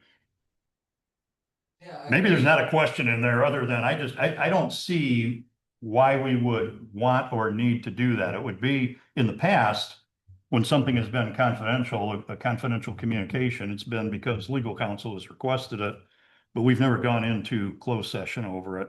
Yeah. court faculty that have more reasons to do so, whether it be an employee matter or, settlement issues, active litigation or pending litigation. The one instance is you kind of said where I used it with a planning commission situation is, let's say, as you said, we're talking about the application of the law. There's been situations like related to PA 273 with, if there's a special land use application before the township and there's consequences to that decision in terms of what happens based on the planning commission's decision on that application, or what happens legally after that, right? And the risks involved to the township on either side, that we've used it that way. But again, that. And that would then be under attorney-client privilege, but all those consequences, But then the debate would occur. yeah, so all those consequences should be known to the public. Yeah, I basically give you the law, Chris, right? It's up to commissioners to Okay. have a conversation, debate it. All right, thank you. Thank you, Mr. Chair. Mr. Strzok, any further questions, members of the board? I do appreciate the tutorial. And that's something like, I'm accessible, members of the team are accessible. If there's ever a question by a township committee or something, and it's live and it comes up, that stuff happens, a phone call or a text is entirely appropriate, like, right, like text 3 of us at the same time, that doesn't bother us. Like somebody sitting next to your phone, right? Thank you, Commissioner Abbott. Mr. Chair, I might just add that, yeah, I appreciate council being here tonight. And from time to time over the years, when we've had an issue, we have had the township's legal counsel present.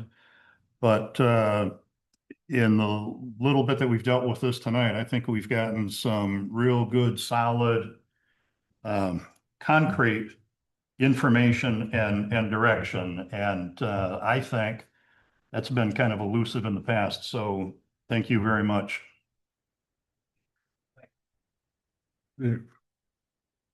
Further comments, questions?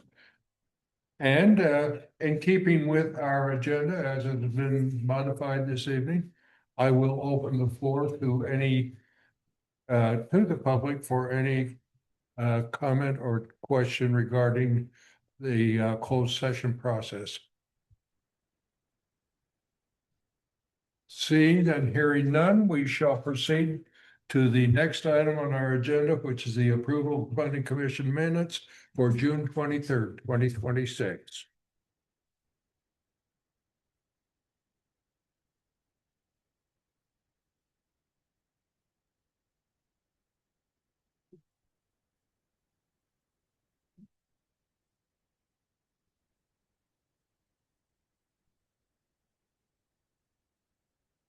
I am going to comment that I did find one area that one minor spelling error that should be corrected to be on page 3 of 6, second paragraph, including neighborhood.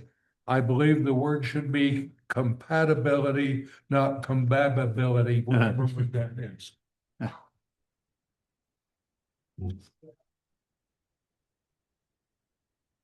Any other changes, additions, deletions, or changes? Commissioner Meyer? On page 43 of 47, the red text that says motion by Scrub should be Straub.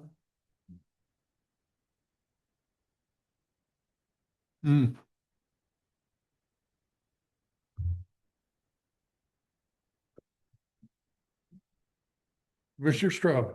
Thank you, Mr. Chair. Just a question, and I apologize if I missed it somewhere along the line.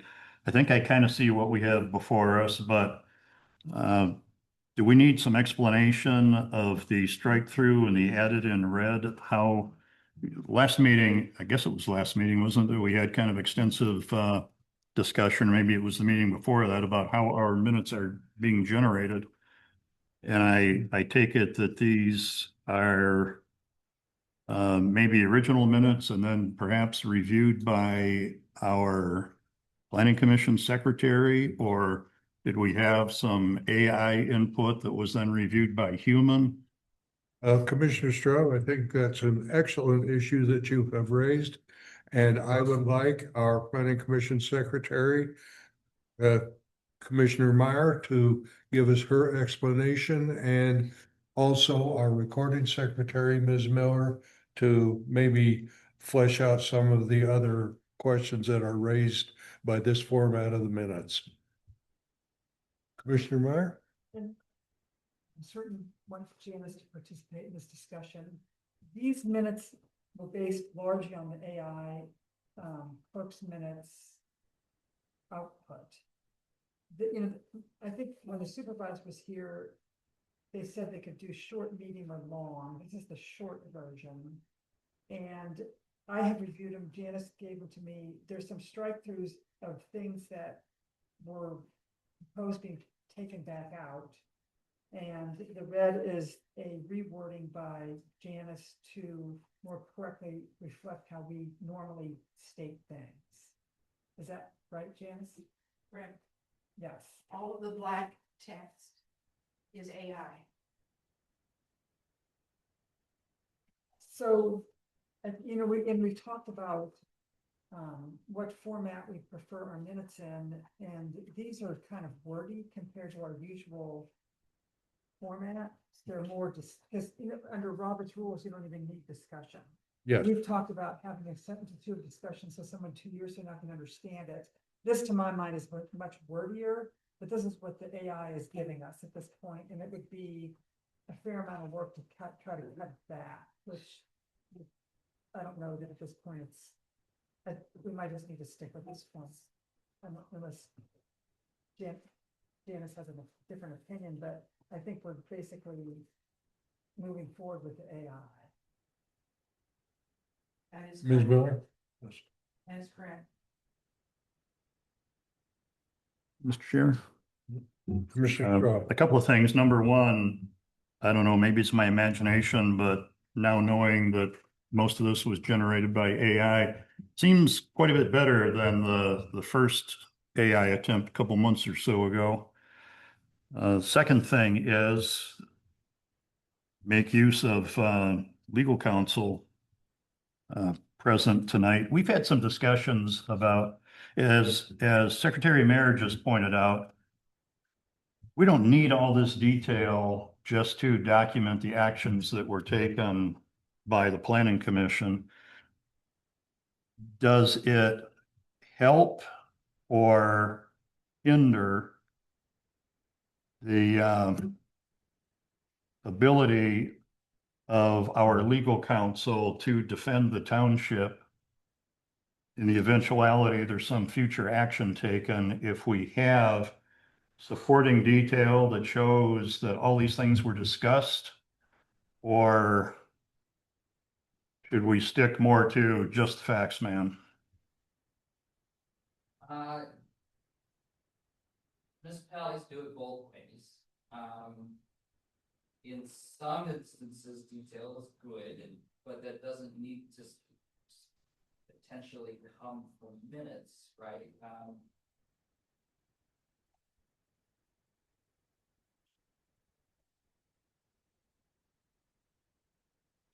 There's something to be said for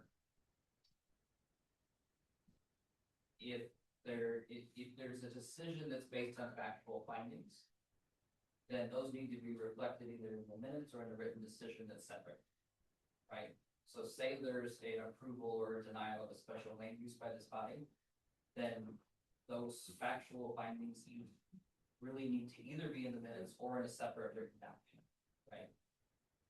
I'm gonna need those findings in one of those documents. I don't really care if it's in the minutes or if it's a separate resolution, but a separate resolution is probably easier and cleaner to use anyway, right? And then the minutes just reflect what the ultimate decision was. That's fine. So I don't need this kind of detail in your minutes, right? As long as those decisions that require those findings have those details in them. This is what was said, this was discussed, the evidence was this in support of the decision. That's what right? And the township, I assume, has a policy on how long the live stream or the YouTube gets retained, and I also assume that at some point you will review that and see if it complies with various laws and common sense. So maybe this is a bit of a moot point, that if somebody wanted to dig into, oh my gosh, how did they do that? And I'm not using the example you're using, but just general discussion about, I don't know, short-term rentals is probably a good one, because I don't think that issue is going away even after what we're dealing with here goes to the Board of Trustees. But if all the discussion exists in another form that could be accessed by somebody that wants to take issue at some future date, are we better off sticking to a briefer form that catches the actual action, you know, who did it, how, when, and all the rest of that stuff just lives in the ether however long it lives, and we don't clutter the record, you know, the written record of the meeting. That makes a lot of sense, that because the meetings are recorded and streamed, those themselves are public records subject to retention schedules, right, under FOIA. So in those, when we end up having, you know, appeals of ZBA decisions or something, those meetings that have been reviewed, transcribed, attorneys handle over how the transcript reads, right? So, you know, that's perfectly, I think the advent of the streaming and the recording definitely helps in that side of it, and allow you to make this more, the minutes themselves, more actionable. All right, thank you. In which case, I'm just wondering, should we try for this meeting, next month's minutes to be reviewed? Should we try or whoever does, oh, I say we, it's obviously not me, the short version of the AI that I assume. Well, that would be a decision, probably the responsibility of our planning commission secretary in concert with the recorded secretary. Makes sense. This is the short version, isn't it? I don't remember which version. Oh, I'm sorry, I misinterpreted. I thought somebody said this was the long version. No, I think it says the short. So there's a longer possibility. But can't, as the secretary of the planning commission, when you receive this to review and you make your edits, can you not just take out all the extra fat that doesn't belong in here? I could, it might take me some time to do. That'll be a paid And position, huh? also, I would be a little concerned if I start taking stuff out without reviewing the actual tape of the meeting, that I might misinterpret what somebody says. Now, Janice had her way of doing it where the minutes were more condensed to begin with, but my understanding is due to budgetary concerns, we want to use the AI system as opposed to, because we were exceeding the budget when Janice did them traditionally. So I don't think we have the budget to pay Janice to cut these down. Right. I could certainly try to cut them down, but if I misinterpret something, then that would be, you know, could be an issue, so. Okay. And I think these are the short version, I think. And they could be. Yeah, so, but yeah, I think these are too wordy. Kind of interesting, you know, I mean, if 100 years from now, somebody wanted to know what we did, which I can't imagine why, but my issue is probably more that if you wanted to scan these and find a certain piece of information, yeah, it's kind of more likely to be hidden in here. I don't necessarily object to what we have, especially now knowing that I guess there is not a shorter option. So maybe we got what we got and we just roll with it. Well, I guess the thing is Janice and I could explore whether or not AI can be trained to do something shorter, if it's trainable. And I certainly would not like to see the position of planning commission secretary become cumbersome. I don't expect that you ought to have to go through and do heavy edits on this. So that's not an option. Yeah. Yeah. Yeah, nobody would miss a meeting at election time just to be sure. One time.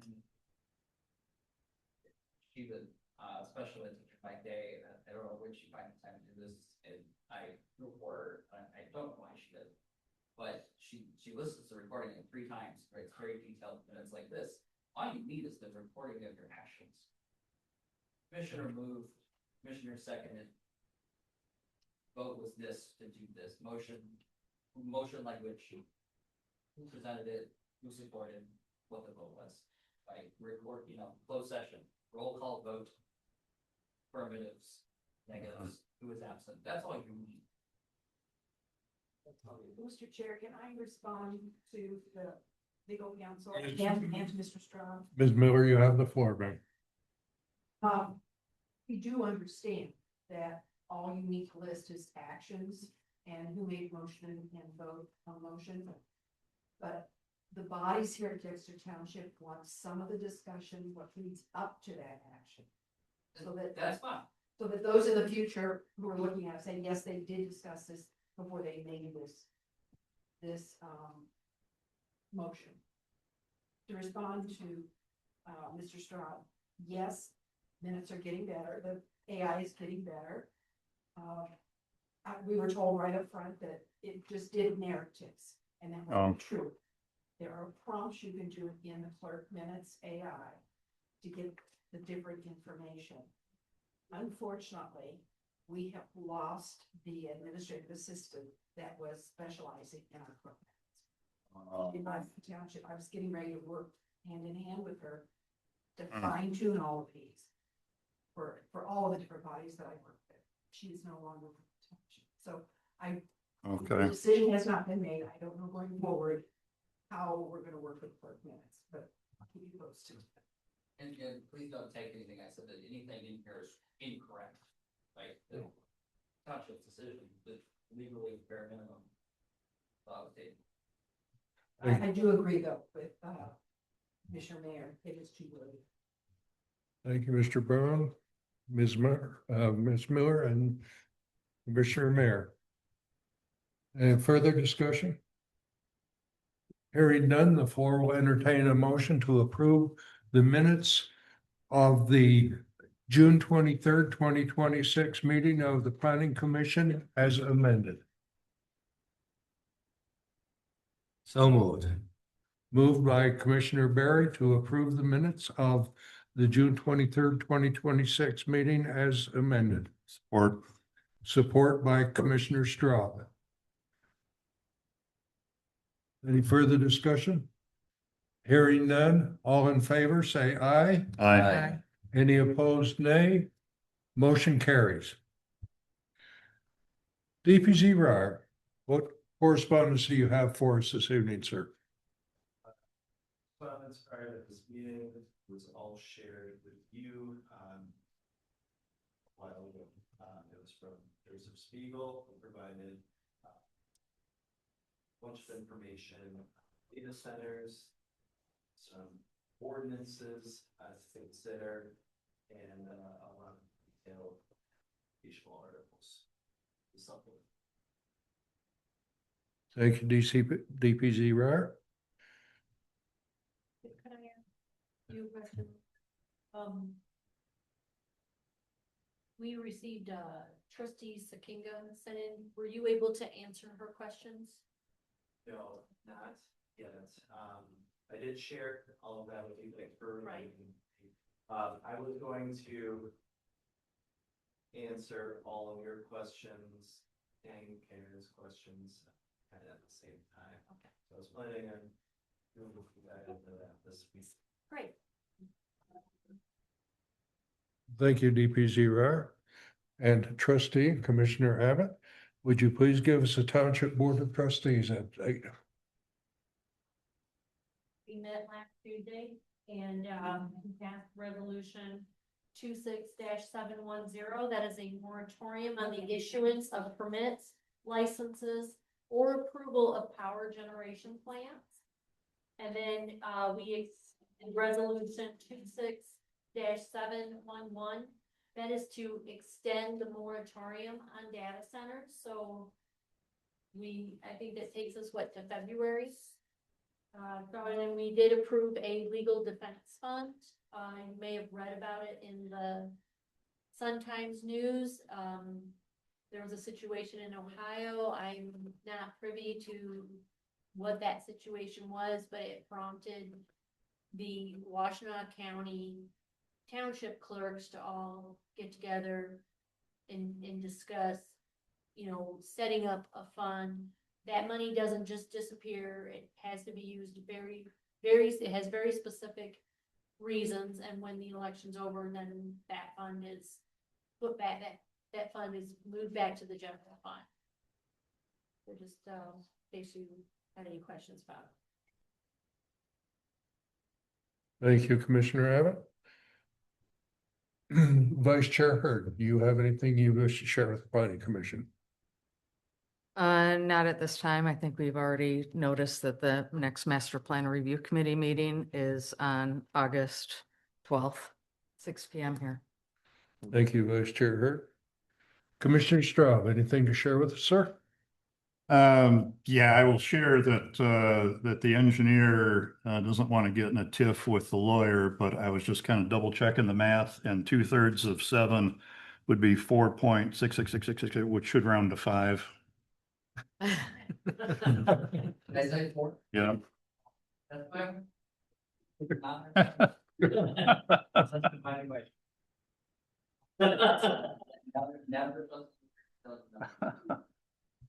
That's all I had. That was not much of a concern. Thank you, Commissioner Straub. Commissioner Barry. Nothing at this time. Thank you, Commissioner Barry. Commissioner Meyer. Thank you, Commissioner Meyer. And the chair has nothing further this evening, except to say thank you to the members of the public that are here this evening. We are grateful that you're here and encourage you to bring your friends and neighbors to our meetings, because the more input we can get to the planning commission, the better decisions we can make representing the township's ideas when it comes to our land use in Dexter Township. Thank you. If you furnish refreshments, you might get better turnout. Thank you, Commissioner Straub. Just a thought. Our township supervisor doesn't happen to be here, but Director of Planning and Zoning, anything further?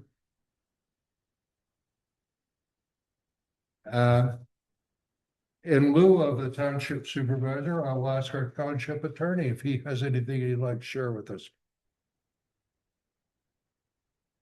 Great question. No, again, well, thank you for having me. I can see all of you, meet all of you tonight. Thank you for inviting me to your community. We're very excited to work with the township to develop a relationship or work forward together. I will address this. There was a couple resident comments tonight about NDAs and specifically related to data centers. I actually earlier this year did work up a draft ordinance or policy for a couple of townships regarding NDAs. If that's something the township was interested in, there was both one township supervisor and another planning commission and another township that was interested in language prohibiting, to the extent that township was able to do so, members entering into NDAs with applicants. So if the township's interested in that, you can bring forward some language, whether that's at board level or at the PC level, where the board has more control over employees and everything. The commission wanted to have its own policy on that matter. Can I ask a question, please? I don't want to belabor this, but One at a time, please. yeah, Commissioner Straub.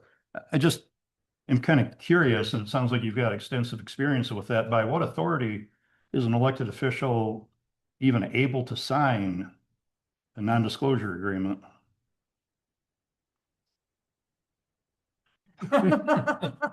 That's not gonna translate to the recording secretary. Yeah. Uh, No, it was. Um. You know, to the extent that it's the only person authorized to operate as a legal entity, as a legal agent of the township without further authorization is the super. Now there could be further authorizations of the board could vote to enter into some kinds of contract, authorizing itself to do so. Whether that holds up under FOIA or not is a good question, right? But and there's questions on the other side too. You have a First Amendment right as a private citizen to do anything you want, right? So, but when the question becomes what is within the scope of your public duties to the township, the township has some kind of control over them, right? So you're entering into agreements on behalf of the township or in your role as the township that hasn't been approved either by this body within the scope of its authority or by the board, you probably are at question. And there's FOIA issues there that remain to be worked out.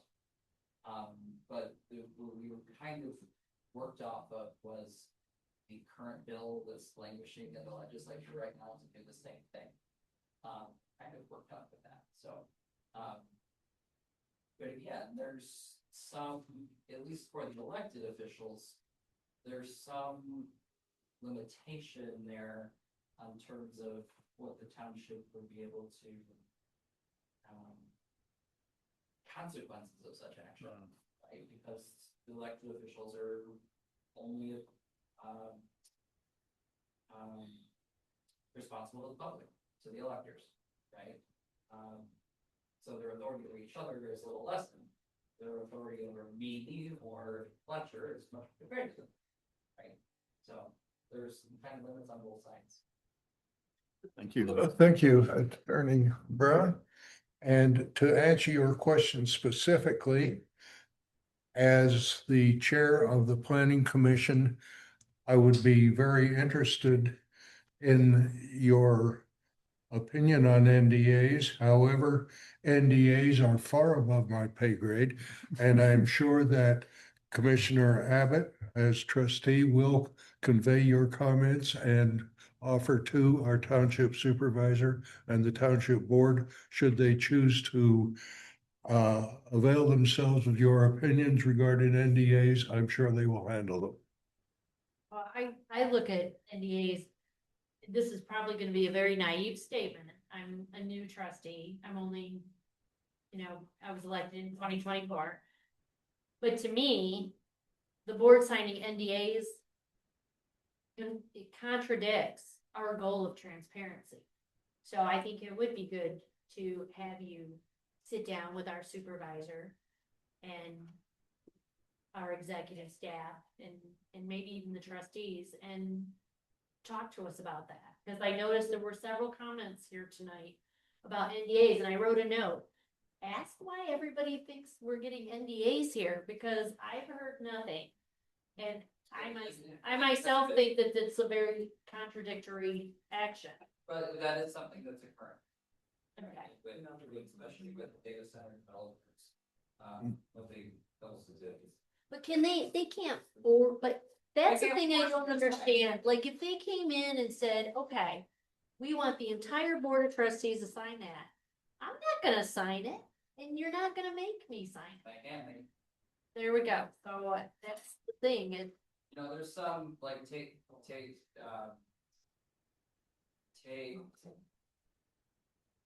the litigation of the MPSC for renewable projects, right?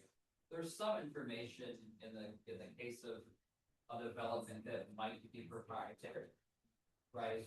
And legitimately so. But often those claims are very overblown. Yeah. Right. We actually had a large tip in the MPSC cases, over protective orders themselves, right? The MPSC has a process, and I'm going off that tangent, but you let a lawyer speak, so you're right. So the MPSC has a process where they have what they call their standard protective order that's been developed as a kind of a compromise nature between DT and consumers, the Public Service Commission staff in contested rate cases, right? Well, they have a provision in those that talks about like, okay, the company marks the document confidential, and you know, another party can kind of challenge that by motion. It's all backward. Right, the report rules, the person claiming something confidential has to say, this is confidential and here's why, and be very narrow about it. And then everyone gets to look at it, and the judge looks at it privately and goes, yep, I agree, no, I don't. But this was all backward, and it had a FOIA provision for how the MPSC would handle requests, and in these PA 233 cases, we have municipalities that are meeting these cases that have independent obligations under FOIA, right? So I'm getting documents, and I'm sending them to the township. I have, like, nothing in the part of that order gave the township the same, both protections and rights as the Public Service Commission had. Right, so we had to mitigate all this out, and we ended up crafting a different one that is now used in most of those cases. But so it happens legitimately sometimes, right? In those cases, like the payments to the landowners themselves and how much they're getting paid, that's proprietary information, legitimate, right? But different things about like how much noise the inverter gives off, that's part of the application, right? So it's all, there's a bunch of stuff going on, but no one forced you to. Attorney Brown, very interesting discussion, but I hate to point this out, and I don't mean to cut you off, but we are so far out in the weeds from the planning commission right now. I am going to attempt to retain control. And having said that, Recording Secretary Miller, we did not want to let you feel that you were being ignored here. What comments or concerns do you have? Thank you. Thank you. Ms. Miller? Which takes us to our next item on the agenda, which will be our final opportunity for public comment. Ladies and gentlemen, again, please name and address and limit yourself to 3 minutes. This is real short. Mark Users, 8901 Edmund Road. Does an NDA automatically trigger a conflict of interest disclosure? It seems that it would, but wouldn't that kind of get in front of even the, adding that to the, there should be language to guide people to not sign NDAs, but in general, an NDA doesn't preclude you from saying you have a conflict of interest, and actually triggers you to have to disclose a conflict of interest. So I think that is a helpful thing to look at. I have a JP, so it was, you might. Why am I not surprised? Anyone else? So I'm Shelley Berkelman. I'm at 13140 Middle Road. My question, and I apologize, this is my first time on these meetings, so this has been a wonderful experience.